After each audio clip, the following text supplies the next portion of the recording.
ಎಲ್ಲರೂ ಅನ್ಕೊಂತಾ ಇರ್ತೀವಿ ಜೀವನದ ಮುಗಿಯುವಷ್ಟರಲ್ಲಿ ಒಂದ್ಸಲಿ ಟೀಮ್ ಇಂಡಿಯಾ ರಪ್ಪರ್ ಹಾಕ್ಬೇಕು, ಟೀಮ್ ಇಂಡಿಯಾ ಟಿ ಶರ್ಟ್ಸ್ ಹಾಕ್ಬೇಕು, ಟೀಮ್ ಇಂಡಿಯಾ ರೆಪ್ರೆಸೆಂಟ್ ಮಾಡಬೇಕು ಅಂತ. ಖುಷಿ ಆಗುತ್ತೆ ನಿಮ್ನೆಲ್ಲ ನೋಡಿ. ನಮ್ ಜನ ಫಾರ್ ದ ಫಸ್ಟ್ ಟೈಮ್ ನಮ್ಮ ಚಾನಲ್ಗೆ, ತುಂಬಾ ಕಮ್ಮಿ ಸಬ್ಸ್ಕ್ರೈಬರ್ಸ್ ಇರೋ ಚಾನಲ್ಗೆ, ಹೊಸದಾಗಿ ಗ್ರೋತ್ ಆಗ್ತಾ ಇರೋ ಚಾನಲ್ಗೆ ನೀವು ಬಂದಿರೋದು ನಂಗೆ ತುಂಬಾ ಖುಷಿ ಆಗ್ತಾ ಇದೆ. ಹೇಳಿ, ನಿಮ್ದು ಜೀವನದ ಕತೆ ಹೆಂಗಿತ್ತು? ಎಲ್ಲಿಂದ ಶುರು ಆಯ್ತು? ಎಲ್ಲಿಂದ ಬಂದ್ರಿ? ನನ್ನ ಹೆಸರು ಕಿರಣ್ ಕುಮಾರ್ ಅಂತ. Kiran Kumar P, son of Prakash Reddy. ನಮ್ದು ಬಂದ್ಬಿಟ್ಟು ಚಿಕ್ಕಬಳ್ಳಾಪುರ ಜಿಲ್ಲೆ ಬಾಗೇಪಲ್ಲಿ ತಾಲೂಕು ಕಾಪ್ಚಿನಪಲ್ಲಿ ಚಿಕ್ಕ ಗ್ರಾಮದಲ್ಲಿ ಹುಟ್ಟಿದಂತವನು. ನನ್ನ ಅಭ್ಯಾಸ ಎಲ್ಲ 1ರಿಂದ 4ನೇ ತರಗತಿವರೆಗೂ ನಮ್ಮೂರಲ್ಲೇ ನಡೆದಿದ್ದು. ಆಮೇಲೆ ನನ್ನ ಹೈಸ್ಕೂಲ್ ಅನ್ನು ಮತ್ತೆ 5ರಿಂದ 10th ವರೆಗೂ ನನ್ನ ಶ್ರೀ ಸಿದ್ಧಗಂಗಾ ಮಠದಲ್ಲಿ ಅಲ್ಲಿ ಓದಿ, ಆಮೇಲೆ ನನ್ನ ಹೈಯರ್ ಎಜುಕೇಶನ್ಗೆ ಬೆಂಗಳೂರು ಬಂದಿದ್ದೆ. ಅಂದ್ರೆ ಮಠದಲ್ಲಿ ಓದಿದ್ದು ಅಂತ ಹೇಳ್ತಾ ಇದ್ರೆ ಹೆಂಗಿತ್ತು ಮಠದಲ್ಲಿ? ಇವಾಗ ನಾನು ಕೂಡ ಮಠದಲ್ಲಿ ಓದಿದ್ದು. ನಾನು ಬೆಂಗಳೂರಿನ ವಿಭೂತಿಪುರ ಮಠದಲ್ಲಿ ಓದಿದ್ದು. ಸೊ ಹಾಗಾಗಿ ಮಠದಲ್ಲಿ ಓದ್ಬೇಕಾದ್ರೆ ಮಠದಲ್ಲಿ ಅಲ್ಲಿ ಆಗಿ ಹೋಗ್ತಕ್ಕಂಥ ಕೆಲಸಗಳು, ನಾವ್ ಮಾಡ್ತಕ್ಕಂಥ ಕೆಲಸಗಳು, ಕೆಲವೊಂದ್ ಬಾರಿ ಏನಾಗುತ್ತೆ ಅಂದ್ರೆ ಮಠ ನಮ್ಗೆ ಸಂಸ್ಕೃತದ ಜೊತೆಗೆ ಸಂಸ್ಕೃತಿನ ಕಲಿಸ್ಕೊಡುತ್ತೆ. ಸೊ ಆತರ ಮಠ ನಿಮ್ಗೆ ಯಾವ್ದು ರೀತಿ ಹೆಲ್ಪ್ ಆಯ್ತು ಅನ್ನೋದ್ರ ಬಗ್ಗೆ ಮಾತಾಡ್ಬೋದಾ? ವಿದ್ಯೆ ಎಲ್ಲಿ ಬೇಕಾದ್ರೂ ಕಳ್ಸ್ಕೊಡ್ತಾರೆ, ಆದ್ರೆ ಸಂಸ್ಕಾರ ಕಳ್ಸ್ಕೊಡೋದು ಮಠದಲ್ಲಿ ಮಾತ್ರ. ಸೊ ಮಠದಲ್ಲಿ ಯಾವ ತರ ಅಂದ್ರೆ, ನಾವು ಬೆಳಗ್ಗೆಯಿಂದ ನಾವು ಏನ್ ಪ್ರತಿನಿತ್ಯ ದಿನನಿತ್ಯ ಕಾರ್ಯಗಳು ಏನ್ ಮಾಡ್ತೀವಿ ಅದರಲ್ಲಿ ಒಳ್ಳೆತನನ ಒಳ್ಳೆ ಅಳವಡಿಸ್ಕೊಂಡು ಅದರಲ್ಲೇ ನಡವಳಿಕೆಯನ್ನು ಕಳ್ಸ್ಕೊಡೋದೇ ಮಠ. ಯಾಕಂದ್ರೆ ಸಂಸ್ಥೆಗಳು ವಿದ್ಯಾಸಂಸ್ಥೆ ತುಂಬಾ ಇದಾವೆ, ಎಲ್ಲ ಕಡೆ ಇದಾವೆ. ಆದ್ರೆ ಮಠಗಳೆಲ್ಲ ಮಠಗಳು ಇದಾವೆ. ಅದ್ರಲ್ಲೂ ಕೆಲವು ಮಠ ವಿಶಿಷ್ಟ, ಅದ್ರಲ್ಲೂ ಸಿದ್ಧಗಂಗಾ ಮಠ ತುಂಬಾ ವಿಶಿಷ್ಟವಾಗಿತ್ತು. ಯಾಕಂದ್ರೆ ಇವತ್ತು ನಾನೇನು ಇಲ್ಲಿವರೆಗೂ ಕೂತ್ಕೊಂಡಿದ್ದೀನಿ, ಇಲ್ಲೆಲ್ಲ ಬೆಳಿತೀನಿ, ಅದಕ್ಕೆಲ್ಲ ಕಾರಣನೇ ಸಿದ್ಧಗಂಗಾ ಮಠ. ಹೆಂಗಿತ್ತು ಮಠಕ್ಕೆ ನೀವು ಹೋದಾಗ? ಎಷ್ಟನೇ ಕ್ಲಾಸ್ ಹೋದ್ರಿ ಮಠಕ್ಕೆ? ನಾನ್ ಮಠಕ್ಕೆ ಹೋದಾಗ 5ನೇ ಕ್ಲಾಸ್ ಇದೆ, ತುಂಬಾ ಅಳ್ತಾ ಇದ್ದೆ. ನಾನು 5ನೇ ಕ್ಲಾಸ್ಗೆ ಹೋದಾಗ ಒಂದು ವರ್ಷ ಅಂತೂ ನಾನು ನಿಜವಾಗ್ಲೂ ಹೆಂಗಿತ್ತು ಮಠದಲ್ಲಿ ಅಂದ್ರೆ, ಬೆಳಿಗ್ಗೆ ಎದ್ದೇಳ್ಬೇಕು, ತಣ್ಣೀರ್ ಸ್ನಾನ ಮಾಡ್ಬೇಕು. ಇವಾಗೆಲ್ಲ ಹೆಂಗಿದೆ ಮಠ? ನಾವು ಎಷ್ಟು ಮಿಸ್ ಮಾಡ್ಕೊಂತೀರಾ? ಬಟ್ ನೀವು ಮಠಕ್ಕೆ ಹೋದಾಗ ಯಾವ ಏಜ್ ಅಲ್ಲಿ ಮಠಕ್ಕೆ ಹೋದ್ರಿ? ನಾನು ನನ್ನ 4ನೇದು ಅಭ್ಯಾಸ ಮುಗಿಸಿ 5ನೇ ತರಗತಿಗೆ ಅಭ್ಯಾಸಕ್ಕೆ ಹೋಗಿದ್ದು ಮಠಕ್ಕೆ. ಸೊ ನಮ್ಮ ಮನೆಯಲ್ಲಿರುವಂತ ಆರ್ಥಿಕ ಪರಿಸ್ಥಿತಿಯನ್ನು ಅಲ್ಲಿಗೆ ಹೋಗಿ ಸೇರ್ಕೊಂಡಿದ್ದಾಯ್ತು. ಯಾಕಂದ್ರೆ ನಮ್ಮನೇಲಿ ಅದೇ ಬಡತನ ತರ ಇರೋದ್ರಿಂದ ಅಲ್ಲಿ 5ನೇ ತರಗತಿಗೆ ಹೋಗಿದ್ದು. 5ನೇ ತರಗತಿಗೆ ಹೋದಾಗ ತುಂಬಾ ಕಷ್ಟ ಅನ್ಸುತ್ತೆ. ಯಾಕಂದ್ರೆ ನಾವು ವಿಲೇಜ್ ಅಲ್ಲಿ ಇರೋ ಕಂಫರ್ಟ್ ಮಠದಲ್ಲಿ ಇರಲ್ಲ. ಯಾಕಂದ್ರೆ ವಿಲೇಜ್ ಅಲ್ಲಿ ನೀವು 6 ಗಂಟೆ 7 ಗಂಟೆಗೆ ಎದ್ರು ಸ್ಕೂಲ್ಗೆ ಹೋಗ್ತೀವಿ, ಇಲ್ಲ ಸ್ವಲ್ಪ ಕೆಲಸ ಏನಾದ್ರು ಮೇಯಿಸ್ತಾ ಇರ್ತೀವಿ. ಆದ್ರೆ ಮಠದಲ್ಲಿ ಆತರ ಇಲ್ಲ. ಬೆಳಗ್ಗೆ ಪ್ರತಿನಿತ್ಯ 5 ಗಂಟೆಗೆ ಎದ್ದು ಸ್ನಾನ ಮಾಡಿ ಪ್ರೇಯರ್ಗೆ ಹೋಗಿ, ಪ್ರೇಯರ್ ಇಂದ ಸಂಸ್ಕೃತ ಶಾಲೆಗೆ ಹೋಗಿ, ಸಂಸ್ಕೃತ ಶಾಲೆಯಿಂದ ಮತ್ತೆ ರೂಮ್ಗೆ ಬಂದು ಮತ್ತೆ ಅಭ್ಯಾಸ ಮಾಡಿ 1.5 hour ಮತ್ತೆ ಸ್ಕೂಲ್ಗೆ ಹೋಗ್ಬೇಕಾಗುತ್ತೆ. ಇದು ಪ್ರತಿನಿತ್ಯ ದಿನಚರಿ ಮಠದಲ್ಲಿ.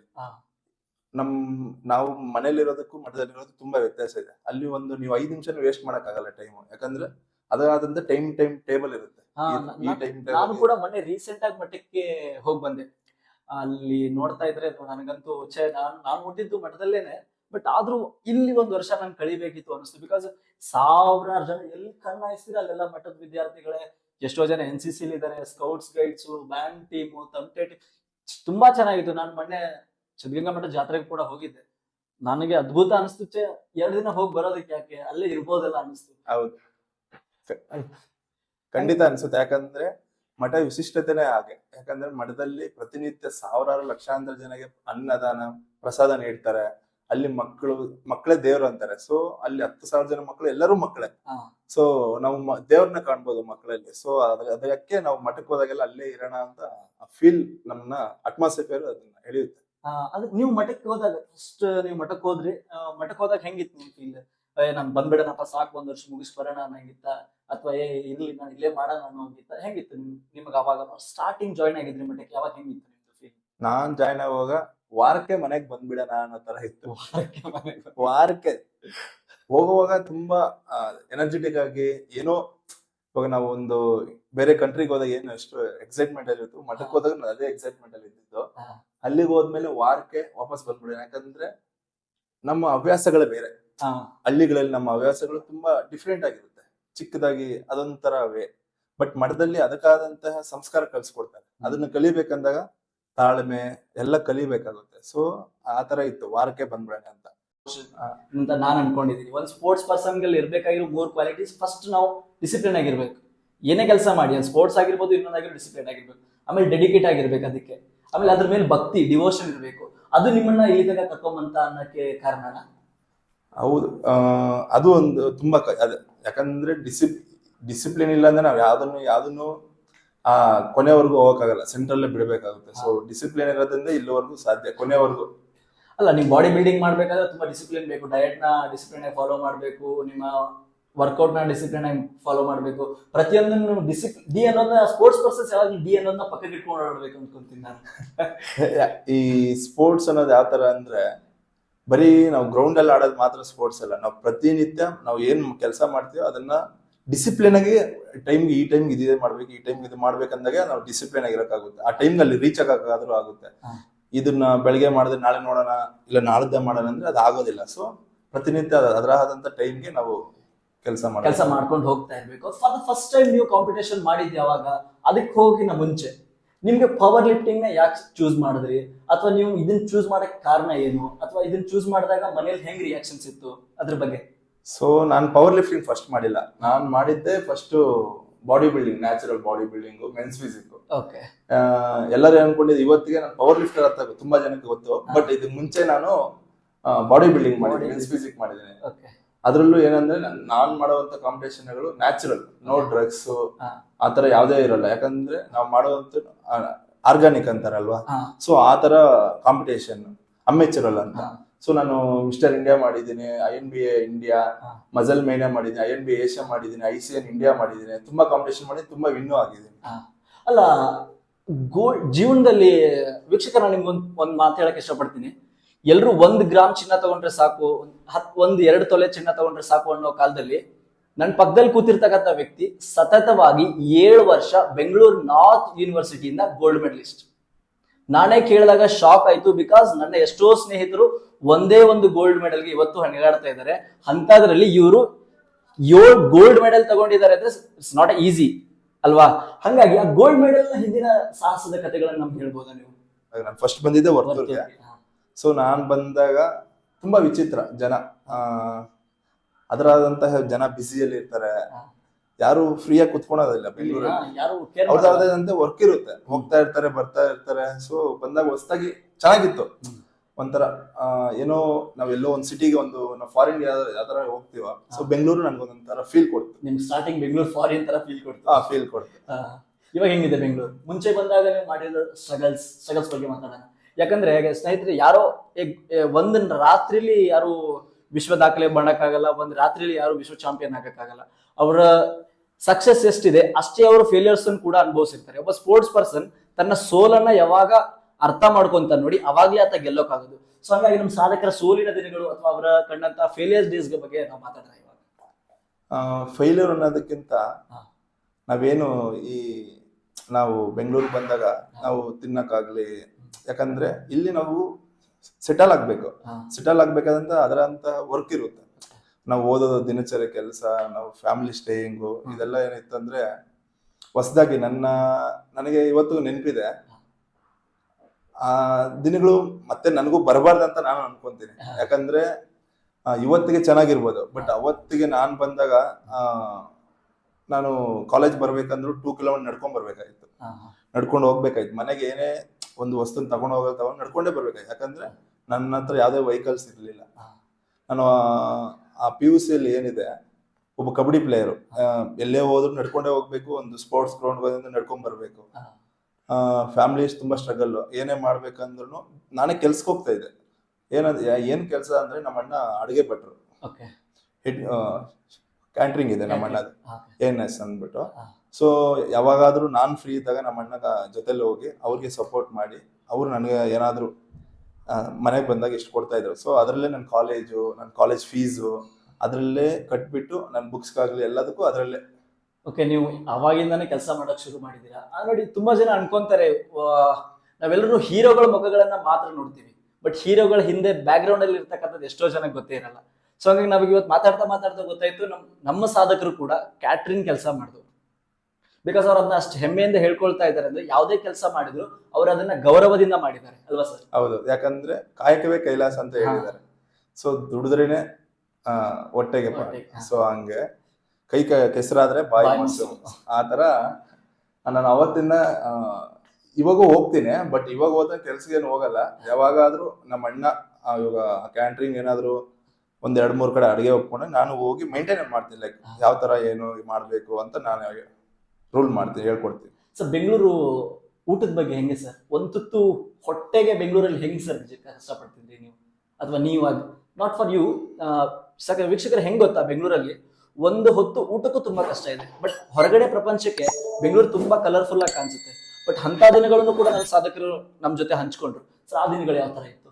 ಇಲ್ಲಿ ಬೆಂಗಳೂರಲ್ಲಿ ಬಂದ್ಬಿಟ್ಟು ನಾನು ತಿನ್ಕೊಂಡು ಆರಾಮಾಗಿರ್ತೀನಿ ಅಂದ್ರೆ ಇಲ್ಲಿ ಎಲ್ಲ ಚಾನ್ಸೇ ಇಲ್ಲ. ಒಂದು ನಿಮ್ಗೆ ಬ್ಯಾಕ್ ಗ್ರೌಂಡ್ ಇರ್ಬೇಕು, ಇಲ್ಲ ಅಂದ್ರೆ ನಿನ್ನಂತ ಇದಿರ್ಬೇಕು. ಸೊ ಇಲ್ಲಿ ಬಂದು ನೀನ್ ಕೆಲ್ಸಕ್ಕೆ ಹೋಗಿರೋ 3 ಹೊತ್ತು ತಿಂತೀನಿ ಅಂದ್ರೆ ಕಷ್ಟ. ತಿನ್ಬೋದು 1 ತಿಂಗಳು 2 ತಿಂಗಳು, ಆಮೇಲೆ ನೀನು ಫುಟ್ಪಾತ್ ಮೇಲೆ ಬರ್ಬೇಕಾಗುತ್ತೆ. ಸೊ ಪ್ರತಿನಿತ್ಯ ನೀನ್ ದುಡಿದ್ರೇನೆ ಇಲ್ಲಿ ಜೀವನ. ಬೆಂಗಳೂರು ಎಲ್ಲರಿಗೂ ಜೀವನ ಕೊಡುತ್ತೆ ಬೆಂಗಳೂರು, ಬಟ್ ನೀನ್ ಏನ್ ಕೆಲಸ ಮಾಡ್ತೀಯ ಕಾಯಕ ಅನ್ನೋದ್ರ ಮೇಲೆ ಬೆಂಗಳೂರು ನಿಂತಿರೋದು. ನಾವು ಮಾಡೋ ಕೆಲಸದ ಮೇಲೆ ಬೆಂಗಳೂರು ನಿಂತಿರೋದು ಅಂತ ಹೇಳ್ತಾ ಇದ್ದೆ. ಸರ್ ಬೆಂಗಳೂರಿಗೆ ಬಂದ್ರಿ, ತುಂಬಾ ನೋಡಿದ್ರಿ. ಸರ್ ಜಿಮ್ ಅನ್ನೋದು, ಅಥವಾ ಜಿಮ್ ಆಗ್ಲಿ, ಬಾಡಿ ಬಿಲ್ಡಿಂಗ್, ಪವರ್ ಲಿಫ್ಟಿಂಗ್, ಇದೆಲ್ಲ ತುಂಬಾ ರಿಚೆಸ್ಟ್ ಗೇಮ್ ಅಂತ ಹೇಳ್ತಾರೆ ಅಲ್ವಾ?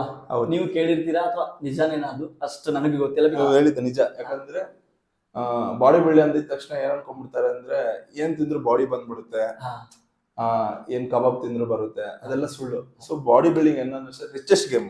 ಎಷ್ಟು ರಿಚೆಸ್ಟ್ ಅಂದ್ರೆ ಯೂಶಲಿ ನಾವ್ ಏನ್ ಅನ್ಕೊಂತೀವಿ, cricket is the richest game ಅಂತ ನಾವು ಜನ ಅನ್ಕೊಂಡಿರೋದು, ಮಾತಾಡೋದು ಅದು.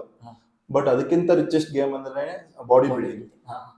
ಈ ಬಾಡಿ ಬಿಲ್ಡಿಂಗ್ ಯಾವ ತರ ಅಂದ್ರೆ ನೋಡಿ, ನೀವು ಜಿಮ್ ಬರ್ಬೇಕು, ಇಲ್ಲಿ ನೀವೇ ಕಷ್ಟ ಬೀಳ್ಬೇಕು, ನೀವೇ ಜಿಮ್ ಫೀಸ್ ಪೇ ಮಾಡ್ಬೇಕು, ಕರೆಕ್ಟಾ? ಆತರ ನೀವು ತಿನ್ನೋ ಫುಡ್ ಪ್ರತಿದಿನ ಎಷ್ಟಾಗುತ್ತೆ ಅಂದ್ರೆ 1000 ರೂಪಾಯಿಂದ 1000-2000 ನಿಮ್ಗೆ ಪ್ರತಿನಿತ್ಯ ಊಟದ ದಿನಕ್ಕೆ.